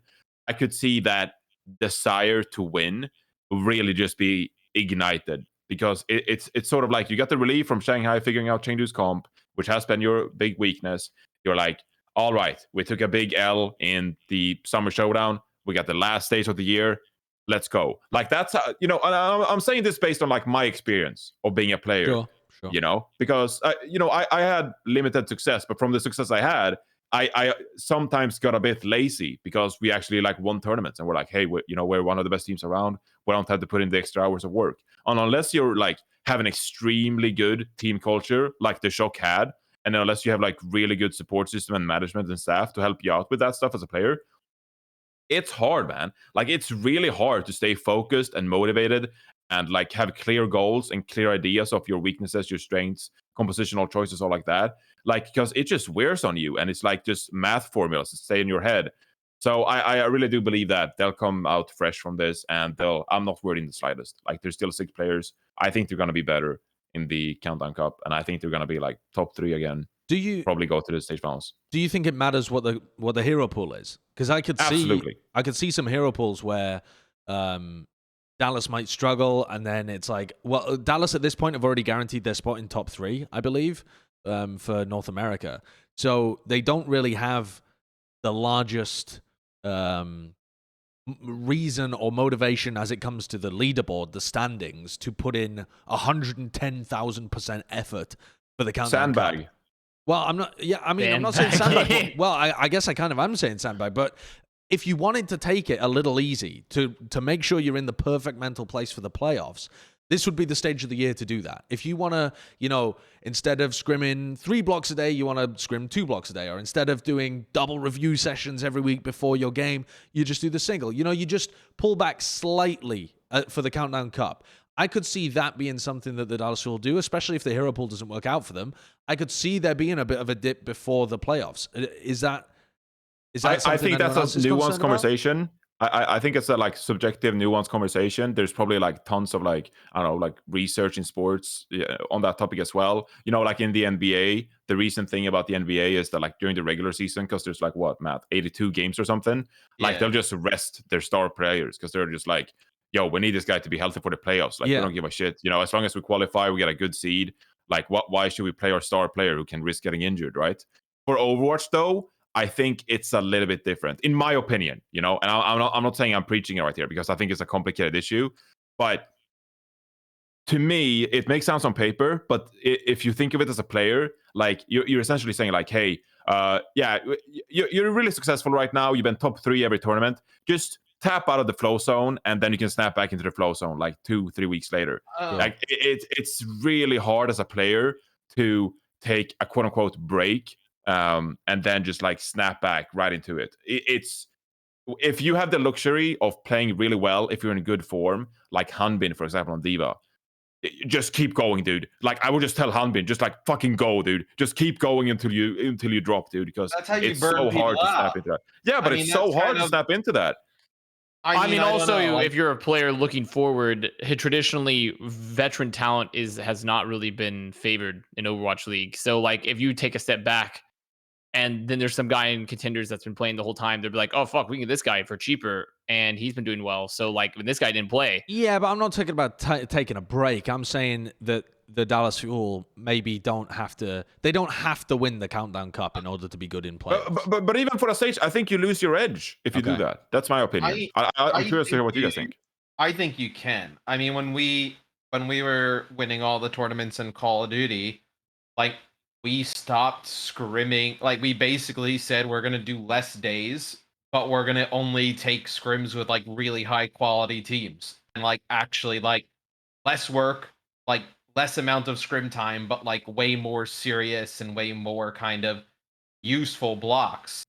Like, I think Dallas, doing, 6 to 8 blocks a day, if 2 of those teams are not, top 3, top 4, you can pass on those, like, and I think you can give people some time. Like, for us, it was never a thing where we kind of lost competitive edge or people didn't like continue to play, but kind of ramping up towards the end, I think, was important. Like the final like week or 2 before an event, like, well, yeah, sure, we would go hard, but right coming after an event like this, we would definitely limit our scrim time to only the best. And like if we couldn't find somebody that was like the best, like we would maybe just do like a shorter day against somebody else and pick like a select few maps and modes we wanted to work on. But there was no reason to just burn ourselves out and really kind of the other teams just benefiting so much more from that scrimmage than you are. So I think there's definitely something even with just kind of the pacing that teams scrim at and play at it the whole season that I think could probably be beneficial if changed. Just playing a ton more doesn't necessarily mean you're going to get better. Sometimes you need that break to kind of reset everybody to, train new things or try new things and get better at certain stuff to kind of reset people's just kind of thought patterns around things. Okay. I want to ask another question about the Dallas Fuel here before we move off from this topic. The idea being that our narrative the entire year for the Fuel has been that they have been defining the meta. This is the first stage where they haven't done that. You could say that their, Symmetra rush kind of play, if that had become the meta, yeah, the narrative would have continued, that they define the meta, they win, or at least, even as in the June Joust, they force Shanghai to play and counter them. It's not something that Shanghai cooked up with themselves. Shanghai were forced to make these changes in order to beat them. So the narrative still made sense for the June Joust. It doesn't make sense anymore for the Summer Showdown. And so my question here is that a blow to our idea of Dallas being this ultimately adaptable team with Rush being the, this genius coach that's really making sure that they're not hurt by any meta change? Is this a significant blow for that aspect where they didn't find that Ana Reaper comp, which is more peel oriented? Instead, they went for the Moira Genji comp, which is way more dive them. And that style got shut down by the ball teams, whereas it was actually Shanghai that found the solution, or at least a solution. So does that impact somewhat the narrative of there being this incredible adaptation available at all times for the Dallas Fuel? Not for me. I don't think for me. I think because they were just playing to their strengths, right? And like they were just working on the fly. Their comp had just gotten countered like drastically, and you have to come up with solutions. And they didn't pick anything that was like anti-synergistic per se. Like they didn't make any mistakes you see teams make where they're just like, oh, we just need to get this hero out on the field, even though it doesn't make any sense for our comp. Because I hate when teams go to that solution. It's like, we need this hero, even though it makes no sense within our wider comp. I'd rather like when teams actually make a solution of like, this is our strength. Here's a comp that we think that we can have some win conditions with, right? And we can play that, and it's all synergizing. I think that's fine, because it's very unlikely every team ever is going to come up with the perfect counter pick. Always, you could argue that there are plenty of times where the non optimal comp wins just because it plays the team's strengths, right? Yeah. So to me, I think at the end of the day, it doesn't really take anything from Dallas, considering that they push forward the meta a lot this stage, even if it didn't end up being the meta at finals for stages. And they also were extremely adaptable in the other two stages before this. And they still showed an adaptation in this final with the Genji. It just didn't work out perfectly. Okay. And to me, I feel like that's enough to still show that, like, more than likely, as long as they take what they've learned here, they're going to be fine, is my personal view on it. I mean, is it crazy to say they're still the meta setter and definer in NA? It's just that maybe they don't have the same pieces Shanghai has to just be kind of adaptable and just flex and just move around on the fly. Like, I firmly believe Dallas will still be fantastic in North America, and they seem to be setting the trend of what you should be playing in this region, but that necessarily doesn't mean it's the best over the globe, right? If I'm Dallas, once I start winning in NA, I start watching those APAC matches like crazy to see like if what they're doing is going to kind of put you back into this type of scenario yet again. Sure. Where I feel like if you're Dallas, you can kind of game plan and coach around everything that's going on in North America. It's just, can you do it against APAC? I think that's kind of where their next worry or biggest worry kind of needs to be. Any thoughts on this, Jonathan? No, we need to move on. So I'll do us a favor and move on. Yeah, time's a limited resource. Time's a limited resource. Well, let's talk about the breakout team of this stage, the Chengdu Hunters, because they made it to the May Melee before, but they only managed to win 2 maps over the course of the entire thing. Then APAC didn't turn up whatsoever in the June Joust, and they looked like by far and away the weaker region in the first half of the year.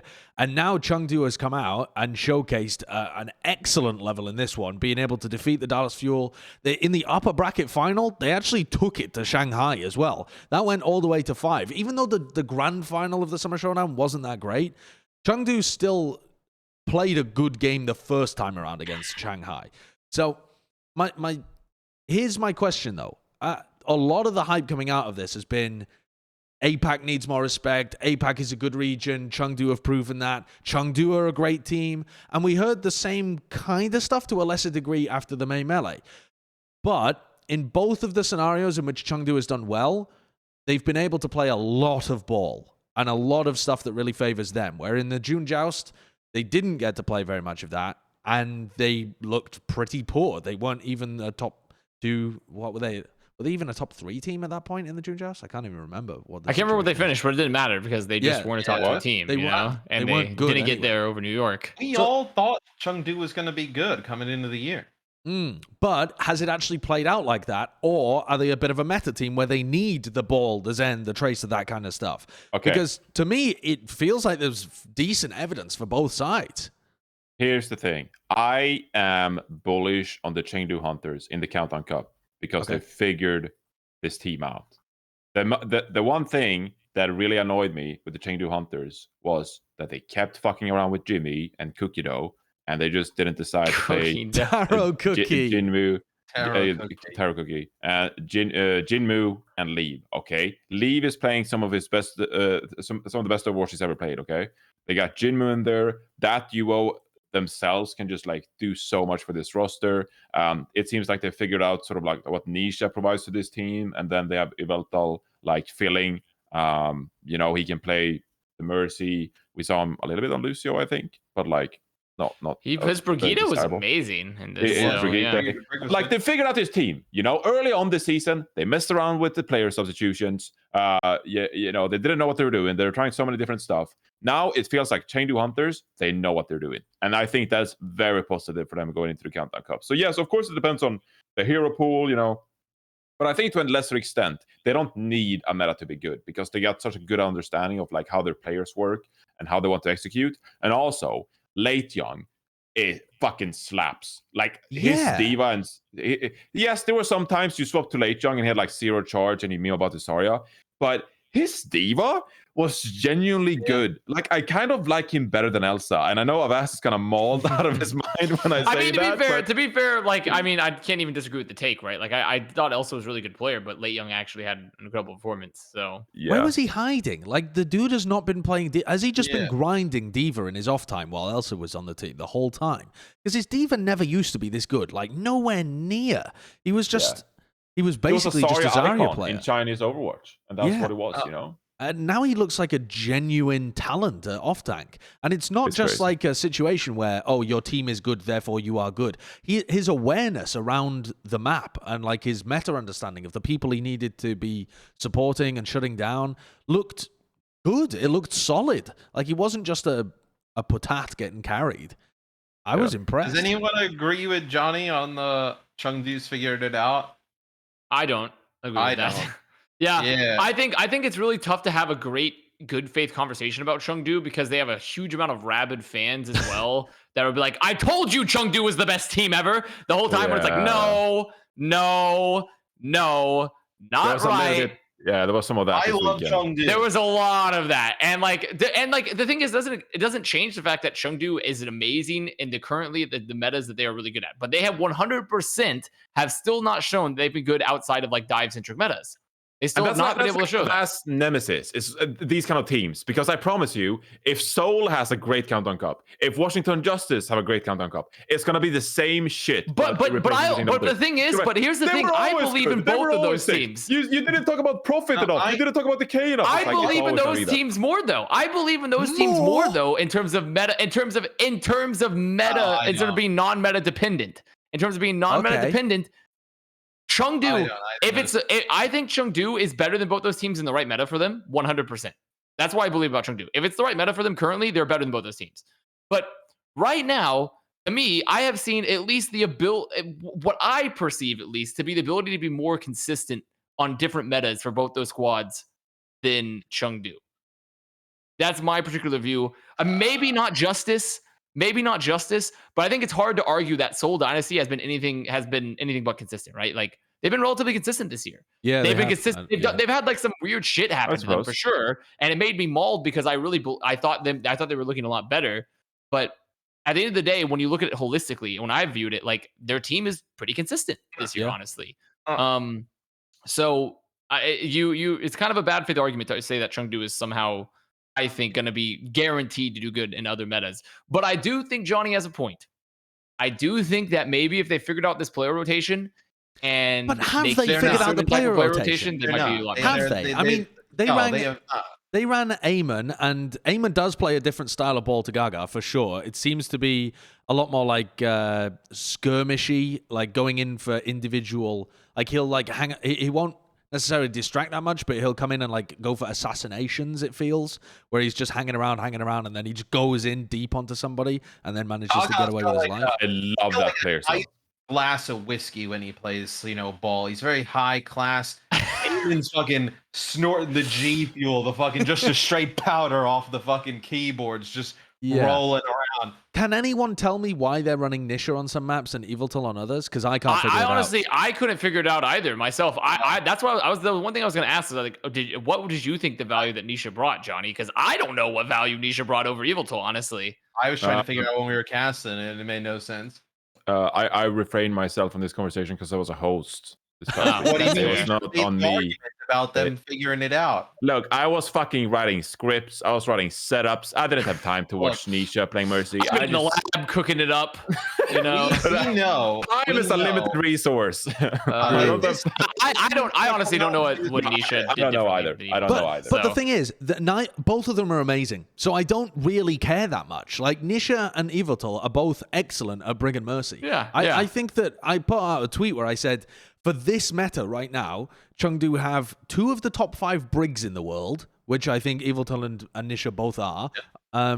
Then what did I say? Like 2 of the top 3 balls in the world. I think Fate you have to put in there as probably number 1. And then you have Gaga and Eamon. I don't think there's really anyone else in the convo. One of the best Pharahs in the world. Probably a top 3 Tracer right now, though that is maybe the most debatable for Leave. But I think Leave's fucking like owning currently. But outside of that, Leave is still going to be amazing everywhere.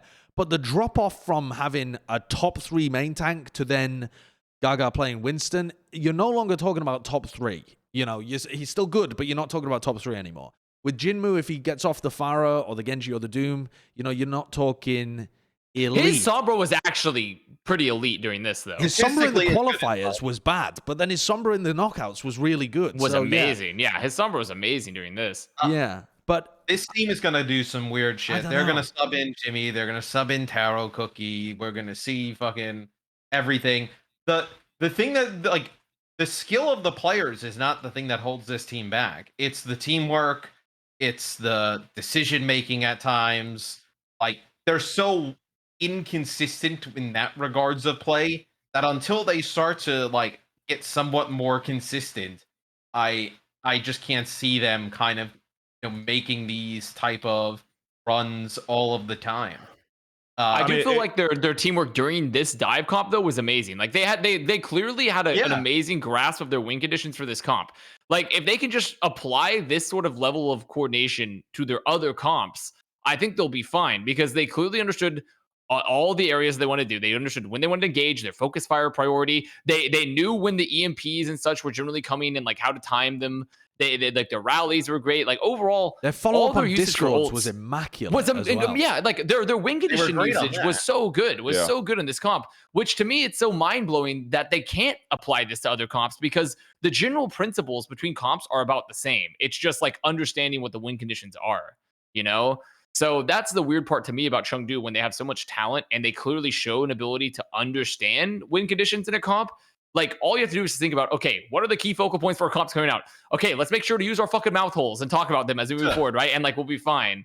So that's the weird thing about this team to me. I still think they're going to be better, though. Like, what were you saying? Like, Seoul Dynasty, right? Like, you thought that Seoul is the only other... I mean, Philly has not got it together at all, and it doesn't seem likely. Yeah. So Seoul is your only other big... I think Chengdu's way better than Seoul, even with their inconsistencies and craziness. Yeah, sure. I mean, I'm a Seoul apologist, and I've given up on them too. You've given up on Seoul, bro. How can you give up on Seoul? Maybe they haven't had the same like peaks of amazingness this season, but they've been so consistent. They nearly beat Chengdu to be able to qualify. Yeah, I mean, I honestly I said I'd give up on Seoul, and they keep dragging me back in. Yeah, I didn't have to believe in them from the beginning, so I don't have anything to give up. I've given up on Seoul like 4 times, and I keep coming back. I've given up on Seoul like 4 times. I don't know why. If Seoul gets a meta in the Countdown Cup or the playoffs, where they What's the meta? Sorry, we should really move on from this topic soon because it's taking so much time. But like to me, when you say that, I'm like, what's the meta? How did it beat Chengdu or look better than Shanghai? Or I think any kind of hard rush, Roadhog tank. any kind of hard rush, they beat Chengdu. Any kind of like hog meta, like we saw before. If it's some kind of double shield, I think the teams are going to be fairly even. Like, I think there's ways. I think there's ways for sure. there's ways. I'm just saying. No chance. I just want to move on. I don't want to talk about Seoul. The biggest part of the Chengdu storyline this tournament, though, was not just the team in general, but was Leave. I mean, the guy was a freak. He's been good all season. No, he hasn't just been good all season. He's been great all season. He's been up there. I wouldn't say he's been in the serious MVP. Well, he's been on the outside of an MVP conversation, on the tickling fringes, but he has Top never 6. really got himself into the convo, and now he is very firmly in the conversation. So I wanted to have this discussion. Leave for MVP. What do you think? There have been some big proponents. Avril, all season long, for example, has been pumping Leave for MVP. The stocks have been pumped. I think he's about to sell, but who knows? We'll see whether he does a phase K. What do you think Save about the this? kids. I understood that reference. Sorry. What do you No, think I about think- Leave for MVP? Does he beat out people like Okay. Lip He's, or he's top 3 in my opinion. He's top Fearless or 3 whatever? with Fearless and Lip. To me, just my order. My order of things: number 1 Lip, number 2 Fearless, number 3 Leave, and then very close afterwards, like 4 or 5. It's like Flat Up, Sparkle, Hanbin, Void kind of stuff. You know, and it's Okay. not in that order, but you know, that those kind of other like kind tier of rank. people? All right. Yes, and we'll see what happens in the Countdown Cup. But he's not top 2 for me. I think Lip and Fearless. I think at that point you're channeling the recency bias, in my opinion. Okay. And the thing is, he has been really good, like you said, all season. It's just, I really want to see Countdown Cup. I really want to see Countdown Cup Don't we because all? the thing is, because also to me, I don't understand. I mean, I get this. I mean, this just okay. I mean, sure, like, it's really tough to argue against it. Honestly, it is really tough to argue against his individual level. His level, you know, like it's honestly hard to. And like, could you replace Leave on this team and get a similar result with Chengdu? I Could you think it'd be have? pretty hard. It'd be pretty hard, right? So, I mean, legitimately, I think definitely he's the hardest part is breaking through the bias of like he's not on a team that has performed amazingly the entire time and seeing where that goes. So Is he- realistically, I do have to begrudgingly say that, you know, Leave is definitely an MVP candidate. Even if Chengdu don't do amazingly, I think he's an MVP candidate. Yeah. The key part about Lip, Fearless, and Leave as a trio, if you want to identify the core factor, is that they define a lot of how their team plays. If you removed them, the team would play vastly differently. Like, if you remove Leave, they have all of that, like, star power is just taken away, and you would have to replace him with somebody mechanically worse that couldn't turn around those fights in such an insane manner. If you remove Fearless, that takes away like the main driving force of the person that Dallas was putting their resources into to be able to get them those early wins in like the May Melee and up towards the end of the June Joust. If you take away Lip, you take away that like identity, or at least this is the weaker one, I feel, but you do take away like that whole somber identity of Shanghai and Lip's excellence in terms of the long-range hit scan and the tracer that you'd flexed over to. But I think it is difficult to find that one player from Shanghai. I think it's harder to identify Lip than it is to identify Leave and Fearless as being the most valuable players for their respective teams. But that's where I think individually Lip has just been like phenomenal. Like starting even with the May Melee and his tracer and how he handled the Dallas Fuel in the May Melee, even though they lost. Like you saw the individual carry performance come through on a team like the Shanghai Dragons still. So that's why I got Lip first. He's I think Leave is definitely in the conversation. If they make the top 4 of the Countdown Cup, and let's say they make another final or something like that, he gets near like front runner. I think like how Josh said, how it's hard to identify like Shanghai. Like last year, right? I think you could have made a great argument that like Void was MVP. You know, and I think it's hard when you look at a team like Shanghai and everybody is so good across the board that it's very difficult to imagine the same team with one player removed. Dallas, I think, you know, if they kind of let's say, fumble like the Countdown Cup, maybe they don't make it or something like that, you have a really strong argument for leave. That the fact that Chengdu would have made 3 out of the 4 tournaments, they made a final in one of them. If they make another final again, that's just even more on it. And he's been a major reason why. Here's another twist to this as well, is that I feel like Fearless was absolutely the front runner for MVP in the first half of the season. It's what we were saying. I think it was what most of the community was saying too. When you start to look at how the June Joust, like Wrecking Ball, it just kind of pulled some of the power away from Fearless towards the end.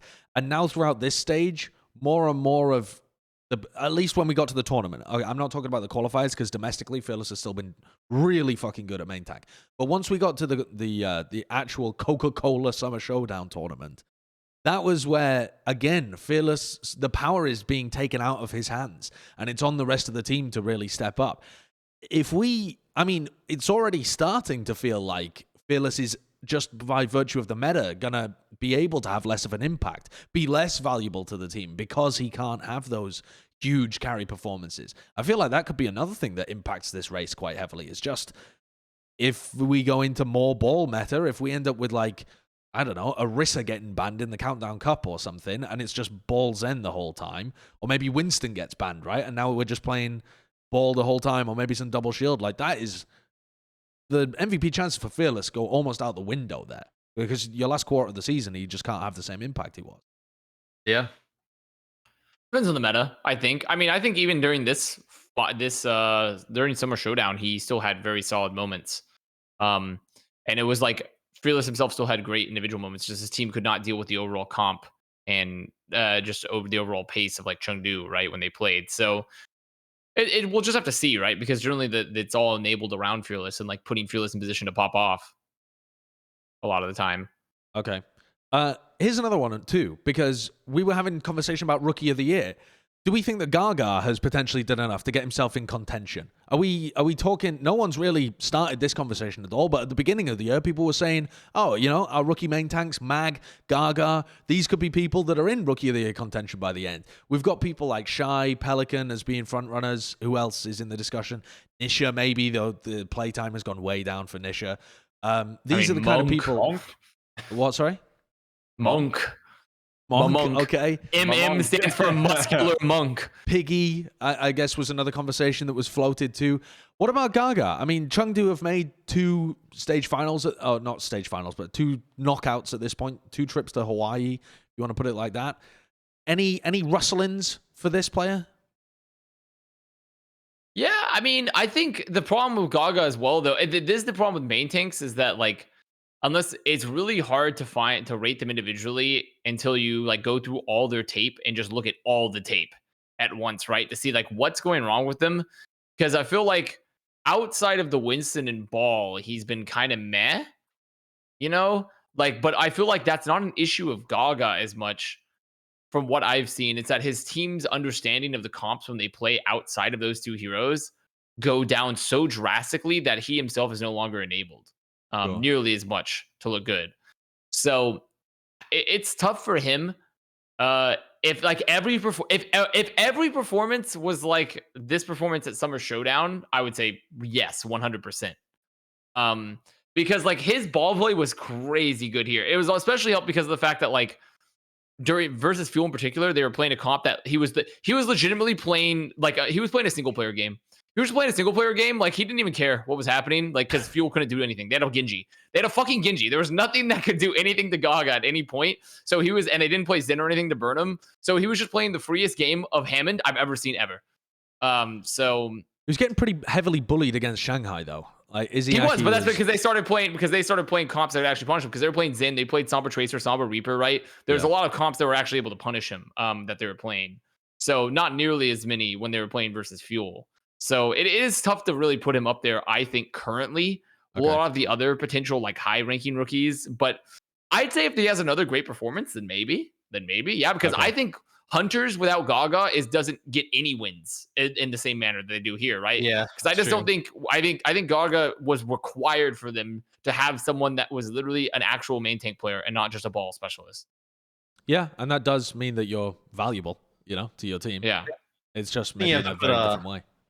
And he's Obviously, good still at this out Heroes. there. So I think he's good Yeah. at least at Winston and Ball both. The other ones, it's kind of hard to tell without me going through hours and hours of tape because Sure. of his team's performance on them. And that's why we say for some of the MVP stuff as well that you have to be on a decent team because otherwise you're getting skill capped by your team. Like you can't tell how good you are because you're just getting skill capped by your team being bad. That definitely does affect it. Okay, interesting. The other conversation that I wanted to get your thoughts on too as we head towards the end of the season is the Coach of the Year for 2021. Because I heard people coming out of this, I put out a tweet saying, the other thing you got to remember about the Dallas Fuel is that their weaknesses were present in the offseason. They've just only now started to get exposed a little bit. And someone responded to me saying, that's why I believe that Rush is absolutely the Coach of the Year right now. Because he's not working with a perfect, well-rounded team. He's working with a team where he has to mold it to his own kind of... They have to mold it to play off-meta stuff sometimes or be creative with the way that they find things, which is much more of a challenge for the coach. On the other side of the debate, you've got Moon, who doesn't normally get much attention when it comes to Coach of the Year conversations, though he won it last year. But on a community aspect, he doesn't get talked about as one of our elite coaches, really. We don't know too much of what he does. Do you disagree? I feel like we don't really rate him that highly as a community. I mean, maybe that's NA bias because we talk about NA coaches so much. But when it comes to successful coaches, I feel like he's always in the conversation. He won a Coach of the Year, and like because of how successful Shanghai Dragons are, I feel like he's always looming in that conversation. Okay. Yeah, did you have something else to say about that? No, I mean those are the. I mean, you can put up other people if you feel like there's another obvious candidate, but I feel like those are the two obvious ones in the race this year, and I wanted to see how you feel about the debate. So look, the lack of insight is obvious here, but from what I've heard, and the reason why I personally don't tweet about Moon every time Shanghai are successful, is because I've heard that it's a pretty player-driven team for the most part when it comes to like strategy and what they want to run and that kind of stuff. Is that 100% correct, incorrect? Like I don't have any way to really confirm that, but that's what I've heard. And if you ask any of the players, they're gonna be like, well, Moon is the best. We love Moon. So it's hard to gauge that. I feel like Rush is the favorite this year because of the situation Dallas Fuel were in, because of the way that their like personality, their aggressiveness, their play style. I feel like that. Even if, that's player driven, I don't know, like maybe Rush has more impact in that regard than Moon. Even if that's the case, I feel like they've taken such a disadvantageous situation and turned it into like a huge success for the team that it's just like unbelievable. Like it's unbelievable to me that they've been so successful with the roster they've had this year. Not saying it's bad, but because they haven't had a hit scan player, for crying out loud, I mean, they also don't have a very well-rounded main tank player either. So true. And But they have a unbelievable. flex tank or a flex support that hasn't played that much Zen too. So when you look at all the holes in their roster, it is hard to argue against Rush, especially with how flexible they've been up until recently in terms of figuring out the right comp for themselves. I do think there are dark horse candidates though. Okay. Dark horse candidate potentially, huh? Roy. No, definitely not. No, definitely not. Dark horse candidate, I think, is a Get Amazed from Paris Eternal. Oh, okay. I do think because like I thought that roster was. I'm gonna be honest. I thought that roster was gonna be so fucking bad. Yeah, the roster was not gonna be good. Same. And their level of performance has. Because the thing is, even when I was looking at the roster in preseason, I thought there was like solid pieces on this roster. It was never totally about like a player skill level. I was just like, I was looking at all of them and all the various places they came from and just like what the structure of this team and like under the Paris Eternal org and what was going to be. I was like, God, there's just no way. There's just no way. And then they've actually looked. Now, granted, I am first to admit I am currently under the Paris Eternal copium. I currently am. Yeah, you're on. Because Yeah, I just, I've just seen that their play just has. What I thought the roster was going to be has just blown me away, honestly. Yeah. So to me, Get Amazed is like a good shout. If I knew exactly who was driving the strategy behind Atlanta at times, you could maybe argue some of the Atlanta Reign stuff. I've got a sneaky suspicion it's Hunter, but I don't know for sure. But I don't know exactly who's driving the strategy, right? And I find it unlikely that it's Brad because that's generally not his thing as much. So it would more than likely be like Hunter, but like I don't know.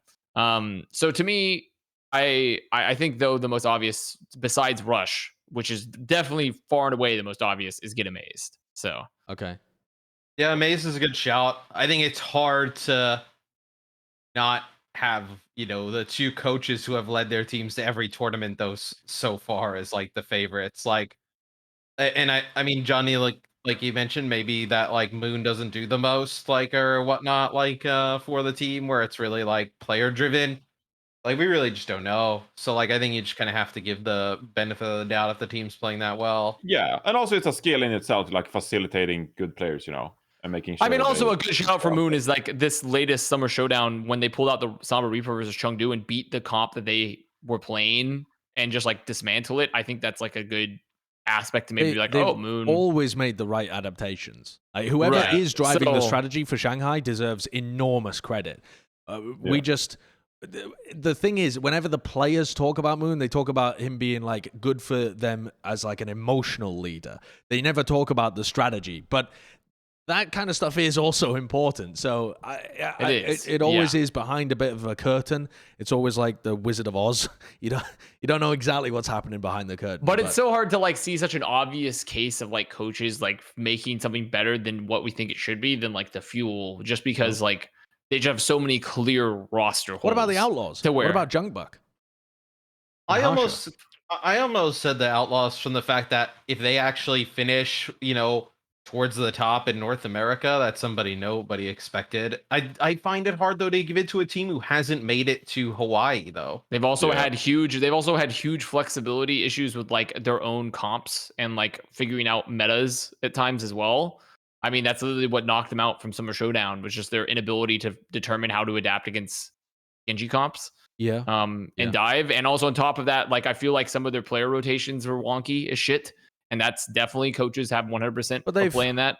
They've fixed and iterated on a bunch of those They have problems. fixed and iterated a lot, right? But I mean, when you compare the overall level of success, like I don't think it's the same still, And also they have clearly less roster holes than, let's say, a Fuel. They have dedicated players for every role for the most part.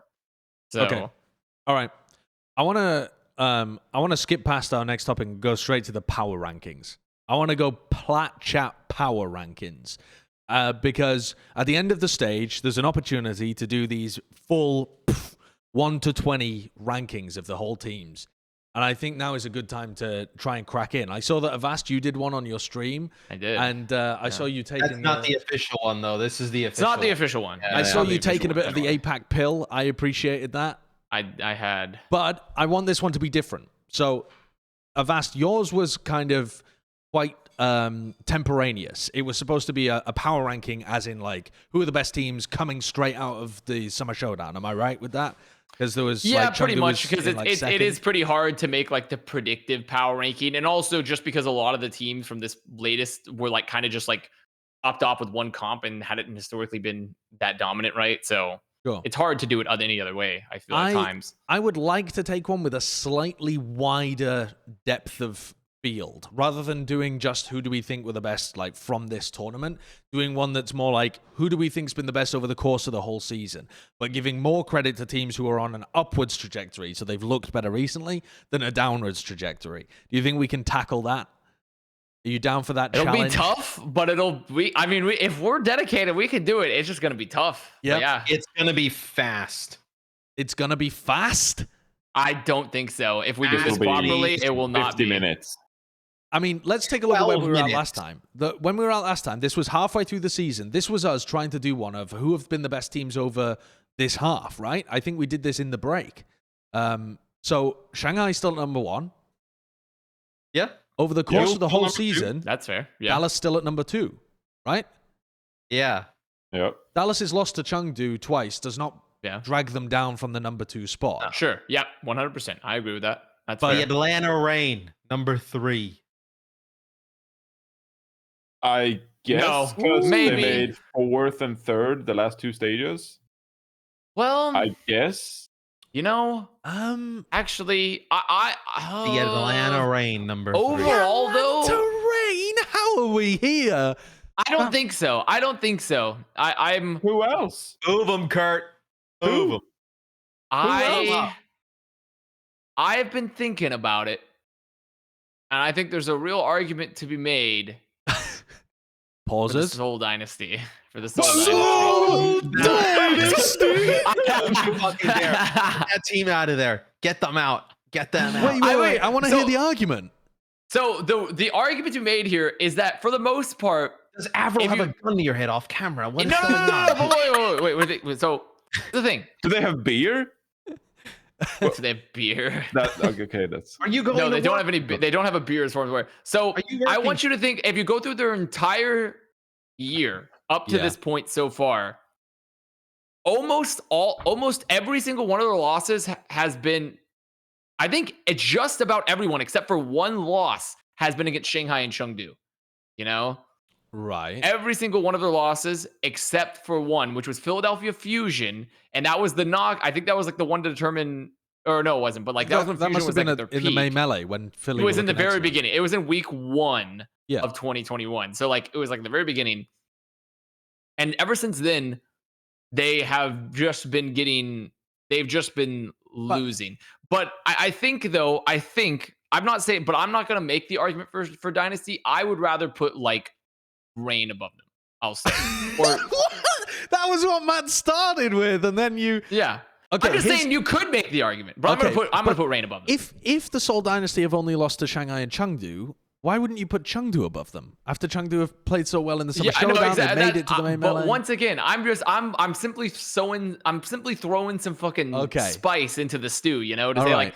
to give Soul I think fans some you hope. could- I don't think who they is are your going to be, goop supplier? You couldn't. Yeah. I mean, that's ridiculous. I but mean, it's going to be Reign for me. It's going to be Reign probably. it would either be Atlanta or I still think you would put the Shock there. Well, but what about Chengdu? Okay, I mean, even though I don't believe Chengdu were the second best team of APAC in the main melee, it was quite clearly to me it was Shanghai and then Philly, and then Chengdu just slipped their way in through the other side of the bracket. But okay, if we're giving credit to Chengdu as being like the second best team in the main melee in APAC, they were also the second best team in APAC in the world when it came to the Summer Showdown. They pooped their pants a little bit in the June Joust, but Alanda pooped their pants in the main melee. So we're talking about similar things, but Chengdu have more accomplishments The by top a 5 slim we have margin. here is the top 5 I would have.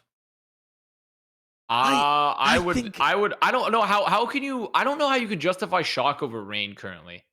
Well, no, not in that order. I mean, I'm Oh, saying that okay. would be the teams I would have there, not in that order. Right, I but- think you probably have to put the Shock at 5. Chengdu probably gets over them because of the tournaments. But talk to me about how Chengdu are underneath. Hello. We're, Oh. we're moving the Control numbers. set. We're changing the paradigm.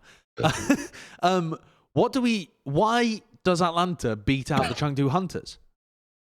I Because feel like we Atlanta had- has been more Consistency last 2 consistent. stages, and it's a Yeah. power rankings. Yeah. So Right. We're talking June about Joust, Summer consistent. Showdown matters more. And also, like, I mean, the big thing, I guess, moving forward there is, like, what do we think the meta will be? Because theoretically, you could argue that if the meta trends in this direction that it was in Summer Showdown, then Chengdu will finish the season stronger than Atlanta. Do You you know? want a hot take? You want Yeah. a hot take from me? I think if the meta turns out to favor some kind of Wrecking Ball composition in Countdown Cup, I trust Atlanta enough to at least be competitive in it. Maybe not like, straight up win Yeah. or like go through a Countdown final, but I Actually, could see them yeah. adapt to that and actually Yeah. like have Gator play the Totally. ball. Edison and Pelican do a good job on DPS. I think they could be competent. at Yeah, that totally. position. Actually, 100%. Oh, that's the other thing too. The integration more so of like Edison alongside Pelican has shown me that they're willing to, like, this team's DPS lineup is really good. Like, they haven't had too much of a problem summoning people, and Masa has just been back in form and like And has Iris too. made this back line look so. See, but Iris technically, like, we didn't really get to see much in 2020, right? Because of like COVID Sure. stuff. So like, I consider this a fresh start for Iris. So like, for me, it was like the only person that remained consistent was Masa, and Masa this year has looked incredible, honestly, Yep. for Atlanta. So their backline looks great. Their DPS looks great. Like, Hawk's been very good. Gator on heroes that he's been good at has been good. It's just like, to me, I feel like Reign are overall the more complete team. It's just Hunters in the right meta are just amazing. currently. What is their overall record comparison? So I was just gonna say they're both Atlanta's 7-5 with a plus 13 map differential with 8 league points. Chengdu has 9 league points, also at 7-5 with a plus 7 map differential. It's so close. Atlanta's if you Atlanta's want to give it to final 4 games. Atlanta, I'll give it to Atlanta. But I think there's a serious argument for Chengdu being in number 3. There's a real argument. It's just right now I just haven't felt like I've seen less. Like there's only been one real meta where I feel like Hunters have been a top tier team, and it's this one. It's this one that just happened. But also, you've got to remember that the metas where they've been good, so they were still good in the main melee. They weren't bad. They were like the 3rd best APAC team. They were still somewhat competent, but these metas that they're good in are the non-hero pool current patch metas. Like that is the game right now. That's the game. That's true. That's actually, you know what? That is a very, very good point. Good point. Atlanta, that's a really good point. Atlanta were at their best in the hero pool. I mean, we don't know what the next hero pool is going to be. It might throw everything off. But yeah, if we're thinking about like playoff performance or like the playoffs are going to be on some iteration of the live patch. They're not going to be on, ball being removed or that kind of shit. Yeah. We're looking potentially like we're going towards a Pharah meta or a ball meta or something like that. Fuck it. Put me in Chengdu. Fuck it. He's convinced me. He's convinced me. Put me in curious. Chengdu camp. So I said Atlanta 7-5. Yeah. What do you think they go over their next 4 games to finish the season? The classic Matt question. Oh, yeah, because I think this is a spice one. They play Gladiators, Outlaws, the Corpse of the Florida Mayhem, and then the Dallas Fuel. The Corpse of the Florida Mayhem, he says. Chengdu has the easiest strength of schedule in APAC. Those are 3 tough. Wow. Those are 3 tough games with Gladiators, Outlaws, and Fuel. Like they could finish under 500 or at 8-8. I disagree with this whole thing, but I'll agree to it. We should probably move on so it doesn't take 50 years to make this rankings. All right. I'm determined to get my way. Let me throw Chengdu in 3rd. We'll go Atlanta Reign in 4th, and then Shock 5th. And then the Shock is the next team that we're going towards, or is it the Seoul Dynasty? Because the Shock have been good in the regular season, but they are on a bit of a downwards trajectory, whereas the Seoul Dynasty have been pretty consistently decent. I was going to say, are the next 3 Shock, Outlaws, and Seoul in some capacity? I find it hard, for myself personally, I find it currently hard to put Seoul not in the top 5. That's my current thoughts. Yeah, I also quite like the Seoul Dynasty. I mean, I know that they haven't made it to any of the stage finals, but they've been competent all season long. I don't know whether I still think that the Shock and the Gladiators would absolutely give the Dynasty a run for their money, but I don't know who to put above them. I remember they're having to play Shanghai relatively frequently and just get rolled by them. You do Seoul 5, Shock 6, Outlaw 7. I would want the Gladiators, I think, above the Outlaws. What's the regular season looking like for both of those teams? 9-3 for the Outlaws in 3rd, 8-4 for the Gladiators in 4th. Yeah, I don't know. It is kind of hard to argue against the Houston Outlaws. Plus 13 map differential for the Gladiators, plus 11 for the Outlaws. I think you guys are fucking insane putting Seoul at 5. I honestly do. I think there's smoke in the magic pipe. Okay, well, who do you put above them? You would have the Shock above them. Would you have all of these teams? I would have Shock above them, and I would almost not. It's 50-50 whether Gladiators should be above Seoul, but I put some respect on Gladiators too. I do. But I think you guys been licking toads putting fucking Seoul at 5. That's. I just feel like they've figured out their player rotation problems. Like, because the big thing was their tank line. Like, what are they doing? But they're keeping Marv 1 in. They're keeping Marved in all the time, which I like. I increase their chances a lot. Their backline has always been relatively decent. And their DPS have just been fucking crazy still. Like, the whole time their DPS have been crazy. Like, it's just they've just been so consistent in a region where they're just guaranteed to go to get just a booty butt pounding by Shanghai like relatively frequently. But you could say that about Dallas too. I don't think you can say the APAC region is harder by any means. Like I think that the only I wouldn't necessarily say it's harder. I just think that like they've just been so much more consistent across the metas comparatively. To the Shock, I mean, the Shock have also been consistent. They just haven't been elite. The thing with the Shock is you always compare them to the measuring stick of like their former selves, and they haven't lived up to that. But they've still been a damn good team. Can I suggest a take? Okay. For number 6 on this ranking, the Washington Justice. Oh, you are licking the toads. Oh, You've stolen our toads and you've licked them and you've swallowed them, mate. You've swallowed the toad. Time is limited. Time is a limited resource. So our Shock example here is that they've been consistent, and we're looking forward to them to potentially can remain consistent in the future, right? That's our thing for the Shock as number 5. Yeah, I mean, what? They're second in NA. They have the second best map differential in NA, just by only down one map. Like they've still been. Who knocked them out of the qualifications each time? Like Dallas knocked them out the first time. Who knocked them out the second time? The bracket. I don't think I have a bracket here. Because I know a lot has been made about the Shock's mistakes, and they have been making a lot more mistakes than we expect from them. But they haven't been making more mistakes than Seoul, for example. Seoul themselves have also been making a lot of mistakes. It's just that Seoul have gone upwards compared to expectations, and Shock have gone downwards, and they're meeting on a somewhat. Yeah, I mean, this was a bad stage for the Shock, right? They came into this stage at 7-1. Yeah, it was a bad stage for the Shock and the Outlaws.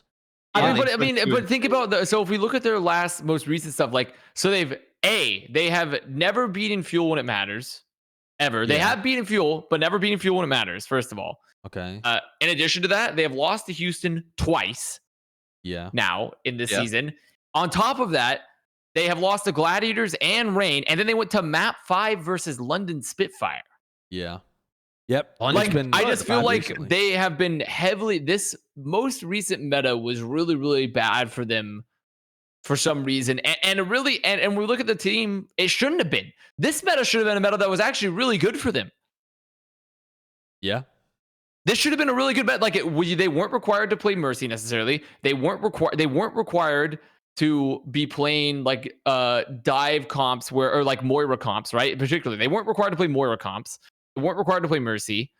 They had a lot of options to play like Lucio Bap, Lucio Ana, Brigida Bap, Brigida Ana. They could play like the Sim TP. They could have played Rush. They had some dive options. Like this should have been like the one thing that Shock 100% we knew they were not great on was Lucio Moira.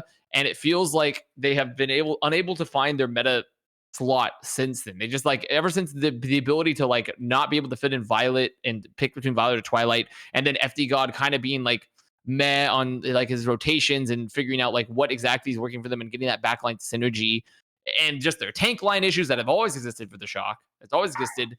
I don't know. I like really when you look at this team, it's like not just like their meta, but also their overall coordination has just been so poor recently. Yeah, it's definitely been off. It has definitely been off. But is it so more off? I have a hard time believing that like Shock's regular season performance is great, but at the end of the day, this just seems like another New York season 1 example. It seems like a New York season 1, but like without like a huge meta shift that could own them, but rather just like a slow decline. You want to put Washington at 5? Washington and Gladiators have definitely both been on the upwards trajectory. I think Justice are on the up. Okay, sorry. Here's officer. Here's where you're wrong, mate. Okay, Washington Justice kick off the entire season going 4-0, beating Dallas Fuel in their own game, playing the Winston composition. All right, they go out in the knockout because they play the Florida Mayhem, who literally it's like their meta. Okay, they're playing Orisa. They're playing Yaki on like the Echo and the Tracer, and BQB can just farm on the Ashe. Okay, that's literally what Florida Mayhem does best. They get gimped by them. They have one bad week in June Joust, the first week of the hero pool. So yeah, some adaptation errors. You know, it's week 1. They lost to Paris and Boston, but it's like, okay, you got one bad week on the first week of hero pools. You know, no one can really be too upset. They play a 5-map series against the Shock in the June Joust, which they end up losing. But it was like an unreal performance. They absolutely trounced the Florida Mayhem 3-0 in the June Joust, playing that Lucio Moira composition. Dpei is fucking okay. He's on it, but they don't have enough wins to But qualify for a basically, knockout. Okay? all you've done there Summer is you've Showdown. dressed up a 1-3 June joust. I have, because aren't we dressing up all of these teams? Avast is talking about Seoul Dynasty, like they're the second coming of Jesus. It's like we're all dressing up. Second coming of Jesus. I just said they've been doing pretty decent over here, buddy. Even when these Not putting teams them in the have top bad three stages, though, Johnny, like bad tournaments, they don't go 1-3. They beat the LA Gladiators 3-2 the very last weekend. I'm actually on Johnny's team. One map away. They were one map away from qualifying over the Dallas Fuel, in which they majority of the series played better Reinhardt compositions on. They also beat Paris Eternal. MTD'd Fearless. Mag MTD'd Fearless. They played the right Wrecking Ball compositions and were one map away. They were the better team. They would have performed better than Dallas Fuel did in the Summer Showdown playoffs. I'm fucking doubling down on that take. I actually swallowed the toad. I'm agreeing. Okay. I'm agreeing. I think Justice are on the huge upswing, and also go back to your Chengdu argument. Do you feel like an unlocked non-hero pool meta is going to be better for Justice as we go into like a postseason? I think it probably will be. I don't know. I think it will be. I think it will be based off if they had another mediocre stage, this stage, but they fucking did so well this stage versus everyone that's looking pretty good and like a Paris Eternal that's looking like great. Like all right. So I'm on the Justice. So what, you want Justice in fifth? Washington Justice. The Justice in fifth? They want the Justice in fifth? They had a 1-3. No. I don't want the Justice in fifth. You said you don't want for the Justice. No. I'd be fine with the Seoul Dynasty in fifth. I'd be fine with the Seoul Dynasty in fifth. Is the thing. What are you arguing about then, Matt? I want Justice up like around this area. Okay. Nine's around that area. Who do you want in fifth, Matt? I want the Shock in fifth. Fuck me. You've all got a different team that you want in fifth, you bastards. Kurt. Who is it? Josh, what is your opinion? You have to have an opinion here. Yeah, Me? I mean... Oh, yeah. No, Josh. The other sorry. Jay. I thought you said John, sorry. I think there's a big tier gap between the fourth and the fifth, which is making this very difficult to debate. I'm going to throw a bone to APAC. I think Seoul Dynasty goes into fifth. I think it's too difficult to figure out where they fit in. Maybe we add like a note and like this tier is like super close. This tier is wonky because then sure, like I could see arguments for potentially putting the Justice above the Shock, but I think both of them have got serious flaws. Why don't we put the Justice above the Outlaws? Oh yeah, I think you put the Justice with that. You put the Justice above the Gladiators? They should be above Shock. Yeah. I mean, I'm going to tell you guys, like, this is because you already see my power rankings. I was of the opinion that I would have both Justice and Paris Eternal above all these teams. So, like, the Justice are so painful to watch when they're bad. I think that. But they weren't above this Shock, last and then stage. They weren't this last stage, and we're going to they're going to make postseason, and the Euro pools aren't going to be there. Around them have ever had that bad of a tournament that like they've never looked as bad as the Justice have looked. Didn't the Shock just have a really bad one? Didn't they go? They went 2-2. Oh, they went 2-2. But I think, remember, we're talking about we're doing a recent upswing, right? You said that was going to be higher weighted. But the Justice also didn't have that great of a main melee. I know they went 4-0, but it was like a fucking Toronto Defiant 4-0. They were playing still poopy. It was pee-pee poo-poo 4-0. Recent. I think they played amazing recently. Recently. What about the Fusion 10th or Paris Eternal? Can we just get this done, like the top 9 done, and just move on? Okay, we put Justice at 6th, Shock 7, Gladiators 8, Outlaws 9, and then we're done. I'm so mad about Justice 6th, but if you guys think it, then yeah, we'll do it. Why the Justice 6? That's dumb. Shut up, Matt. Don't listen to that guy. Just do it. Let's make it. Here we go. Kurt, flip a coin to choose who goes there. Flip a coin between Justice and Shock. Justice and Shock. Flip the coin. Just do it. We're split. Flip the coin. Justice is heads. Yeah, just do a digital coin flip. Go. And like, just because we're obviously going to be split on this, and we can't come to a conclusion, so we have to do a coin flip. We just have to make it decided randomly. The only way. Barbaric. It's the only way. We can't agree. Trial by combat. What? Sorry. should do trial by combat. Tails. Tail. Shock Oh, wins. no. How many times did you flip? I Yeah, didn't I see. literally opened the page and it just had this open. Do you want me You're to click it? Johnny is No. like, We Hey, got Well, it. then flip it. Unbelievable. Yeah, there we It's go. still- Justice prevails, still or rather, tails. justice doesn't prevail. Shock Unreal. prevails. okay, so put shock. Fine, sure. All right, Uh, Shock, then Justice, then Gladiators, then Houston. Yeah, right. I mean, Yeah. well, here's my. I've already told you my opinion. I think Paris should be higher than Houston and Gladiators. So, For the whole season, yep.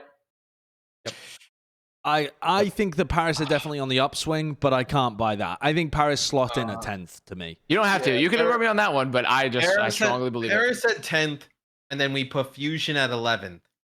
Fusion at 11th. I think the Spark might even have. I think the Spark have had a better season than the Fusion at this point. The Fusion had a good May melee, and since then it has been poo in the bed Yeah. sheets. I don't Just know how you fecal can matter in even the dare bed. put Yeah. Fusion even close to there.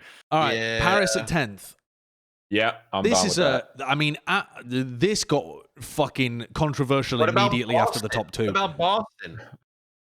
They're gonna make a Reddit post, man. Like Plat chat doesn't value APAC high enough. I It's want coming. the Spark at 11. They've done okay, Yeah, I'm and I down. think they're still better than the like mid to bottom tier. Since this one technically I had Boston higher in mind, but because this was recency, right? But we're also talking about it collectively now. Yeah. And I didn't want to do that for mine. So yes, I actually agree with the Spark in 11th. I will agree with that. I think then it becomes. I mean, who do you? Yeah, then probably I Boston. put Boston. At Yeah, 12th. probably Boston. Does Yeah. Toronto get the jump over Fusion? I'm gonna tell you. I'm first of all, Flop? no, I don't think so. No, I don't think so. No, Fusion have looked. I think they've Actually, looked not. I think they've Fusion had are gonna look moments better where they too. looked okay. I think they're Fusion gonna are- look better too because they have Fusion their are gonna look better roster in all Boston there. too. Yeah, they're Yeah. gonna look better. I think Fusion definitely deserves to go above Toronto. I actually had some being interesting in that I personally, but I've seen them play. I'm kind of the opinion of putting like New York though right below Boston. You So think New York are Boston, better than Fusion and Toronto? I don't. I actually kind of think so. Oh, With they're Cali, so yeah. bad. I think we should put Fusion above Uprising. And the reason is, if you look at the rankings as it is right now, we got Shanghai, Hunters, and Dynasty. Those are the teams that Fusion are competing with. And meanwhile, we're messing around with like Uprising, Defiant, who are competing with likes of Eternal, Outlaws, Gladiators. I think the APAC region is so stacked that we're not doing just... But What the if you APAC put- region isn't stacked. I mean, the Fusion could also just Fusion get just free lost wins 3-1. from Valiant, Charge, like they should Yeah. be able to beat the Spark regularly too. Like it's not.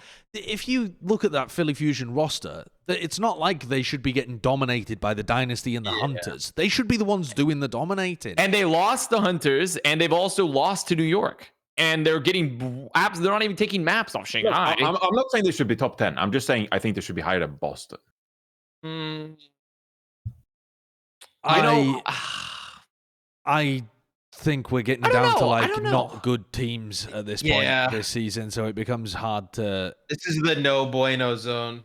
I There's personally no had way out. Boston and New York above Fusion, but I could see the argument if we're predicting in the future for Fusion. But we've been predicting being in the above those future for teams. Fusion since the midway point of the season. Like we thought the Fusion might get it off this season. This stage. And Yeah, after their that's May true. Melee performance, what if you remove the 4-0 that Philadelphia went in the May Melee? What have they done after that? Yeah. What is their record? I mean, So- they had no, a that's a good map serious 5 question. versus the What is- Hunters. What is their They had a record? good map They 5 versus the are, Hunters recently they're in what? the stage. Philly is 7-5. So they'd be 3-5 outside of that. That's really poor that they've done for the June Joust and the Summer Showdown. It's. I But don't know. Boston didn't Boston have a stage where they didn't win a game where they went 1-3? Yeah, Boston have been. If pretty you win a bad game, too. you won a game if you're 1-3, Matt. What? When they didn't win a game.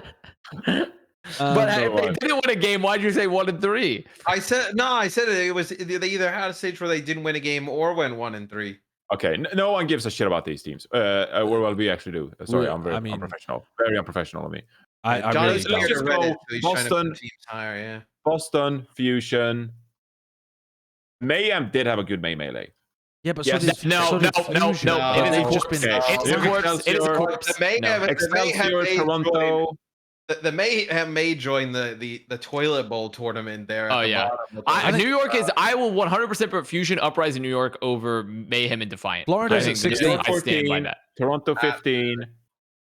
Yeah, Is this is Mayhem good. above the charge. Is Mayhem under the charge? I No. I have actually thought that it's possible because when I was watching Charge's most recent games, I feel like they actually looked started to okay. they started to look decent. I Yeah. think Mayhem might be under the charge. I could agree with that. The Mayhem have won. They've won one game since the May Melee. Yeah. Okay. Yep. Do the swap, Kurt. I Yeah, think do yeah. the swap. They've Do the won swap. one 16. game. Also, Do the swap. Who do they get the Do win the swap. against? Spitfire above the Titans as well, in my opinion. I think there's a. I think very clearly to me. Oh my God, that's I'm know not it- sure. I feel very strongly about that. I think London have been far better The than one win that Vancouver. Florida's I don't care. gotten. The one win that Florida's gotten was against London. Right. Yeah, I think Spitfire is still worse than Titans, but they're so think- papige either way that I don't really care. Now that I look at this, I think we're overrating Fusion. How are they in 12th? After I know. Yeah. I mean, I'm telling you, Boston and New York, man. I'm telling you, man. Boston, New York, they could totally go up above them. I feel like dropping the Fusion down to 15th. Yeah. No, maybe I that's would put them too 14th. egregious. I would put them 14th, maybe. I mean, they still have lost to 7 league Excelsior points, in the last two matchups. Yeah, and Yeah. I think 14th is. I don't think it should be as low as 15th because they had a decent game versus Chengdu, and I do think they'll potentially get better. And like, I think it's unfair because Defiant are just been so fucking mediocre. But they've just been mediocre. NNA. They haven't been dreadful. They've just been mediocre.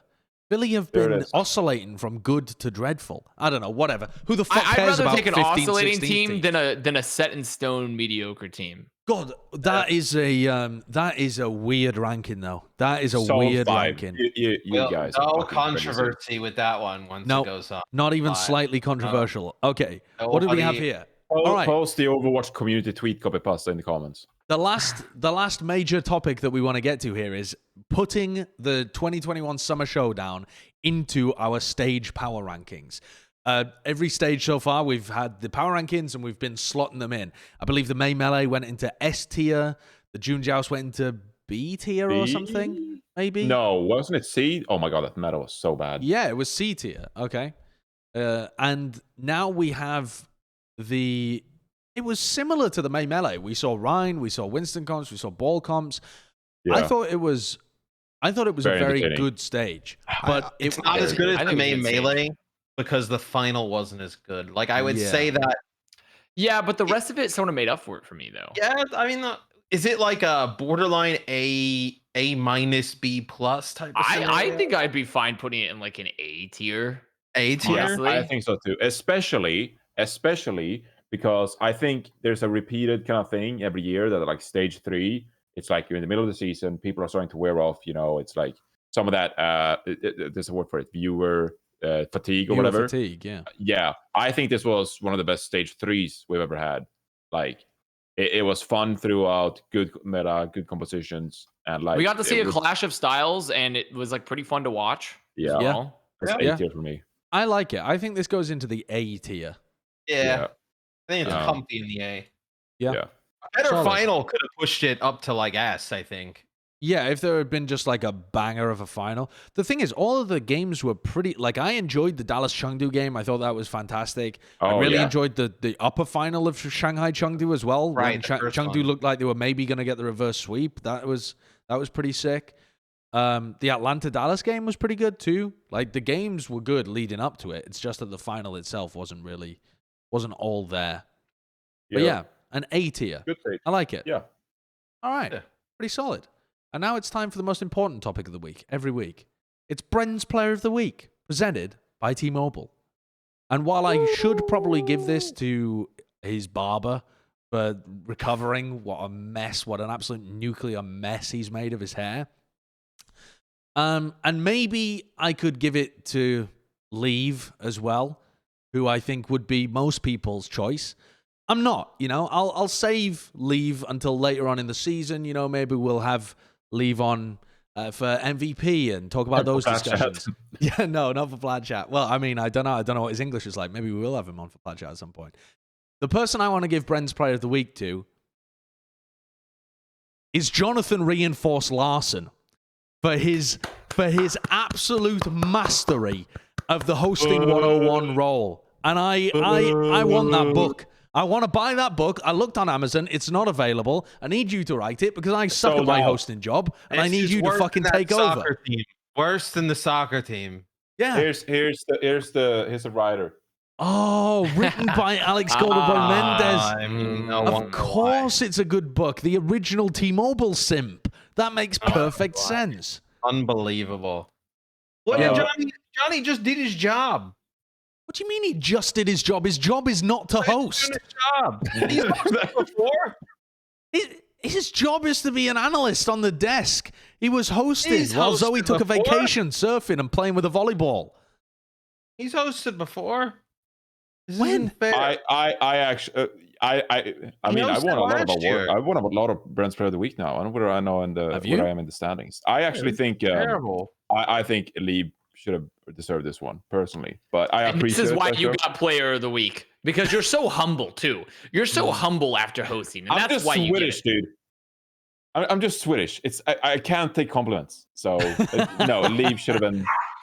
Well, listen. In classic Bren's Player of the Week fashion, you sometimes have to give it to not a player, and you sometimes have to ignore someone as obvious as Leave, who would absolutely have otherwise won it, I think. Why didn't you just give it to maybe not Johnny, but just the role of a host, right? To just talk about if Jonathan doesn't want it. Are you jealous? Are you jealous, Matt, that I get Brent's Player of the Week presented to you by T-Mobile, the ever so amazing T-Mobile? You sound jealous, bro. You sound jealous. I'm jealous, T-Mobile. When was the last time you got Brent's Player of the Week, huh? Well, look, this is all rigged. This whole thing is rigged. I mean, it's just ridiculous. No, it's fair enough. If Jonathan doesn't want it, I'll give it to the book. I'll give it to the book itself, hosting Josh 101. doesn't like short people. That's why I don't get nominated. Yeah, listen, you play up the short thing every week because look at the headroom you've got on this bloody camera. You make yourself look even shorter than you are. I'm even shorter now than when before quarantine. He's kneeling on his floor. He's kneeling down on the floor. What's he doing now? He's finding an apple box to stand on or something. I don't know what he's going to do. Is he going to get like something for scale to compare him to? He's getting a banana. He's getting a life-size banana, and it's going to be huge. It's going to be. I think he's getting the dog because the dog was barking like crazy. Oh, possible. Very possible. Matt's hairstyle, by the way, looks like Bren did it for him. I think I think it looks nice. I actually, I don't mind it. Thank you, Vass. There's Bren's Player of the Week. Vass, once I get the host, you're gonna get the award. Thank you. Has Avast won a Bren's Player of the Week before? I don't think so. He's filled in so many times. You've never given him the Player of the Week. Okay, I think we're beyond filling in at this point in some ways. He's filling in for Bren. I've also never won the award, which I don't know why I haven't just given it to myself. That's deserved. I mean, what do you mean that's deserved? I mean, what I deserve not to have ever won it.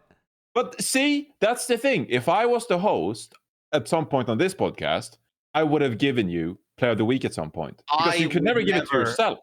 I think, didn't Bren give it to himself at some point? I don't know. I would never give myself I might give it to myself next week. I'm just saying, you deserve at some point to get it because you're hosting. You're filling in for Bren. I'm filling in for Bren. Filling in for Bren, yeah. Yeah. Me and Avast are just filling in. Is that going to be like the running joke from now on? That like Avast is here like 5 years from now and he's just filling in. Still filling in, guys. Still filling in. Did you? I actually really liked the videos they made with Zoe as well. Atlanta and Dallas weren't able to do the content shoots, but I liked the creativity that they did with Zoe. What about you could have given it to Zoe for the cool videos? I could have. Her acting was so good that she was getting messages about her being like. They were asking her, why did the producers sit you down on a wave where you were just getting smacked in the face constantly? They were like, oh, Zoe, you look so sad. Fine. I'm okay with Johnny being the Bren's Player of the Week. It's only one time. We'll give it to Carl. I think he did I think you did a good job this week, Johnny. Yeah. Oh, thank you, Matt. Well I done. don't think you ever told me Well that. done. What? I just did now in front of the public, so they think we like each other. Do we have any welcome to member? I like you. What? Oh, we I do. Wait. we do. Oh, Sideshow has Bren Elo. Yeah. What does that- What is that guy's that full full- name? It says Sideshow has Bren locked in the basement. Oh, welcome to member. Welcome to member. Oh, Sideshow has Yeah, Bren locked in the he'll come basement. back eventually. He's only on a little break. Avast Yeah. Small break. Small break. Calfredo 76, Yoshiman 20. Welcome to member. Hanson Tamara Da something. I assume there's more Welcome to to your member. name, but welcome to member anyway. I mean, clearly there's 3 dots. That would mean there's more. Maybe No, that's part that of his could be name. their Maybe it's entire just three name. dots. Then Wow, their maybe name we should might give be the Dar. player of the week to Matt now. He figured it out. With what? You figured out how grammar works. I love this guy's name, Fat Friar Funk. I It's like in my it. it's in my stream chat. I like Oh, it. really? Welcome to member. Megas 2581, Daniel Trevino, and Bagita Muller. I think we already got talked about you last Bagita week. Muller. Yeah, but I think Magus 2581 was the newest one. Oh, So welcome to Magus member. 2581. Thank you. Magus. Welcome to member, everybody, as well. We've got some banging content coming up soon. I think it's this week that we're releasing our special episode, isn't it?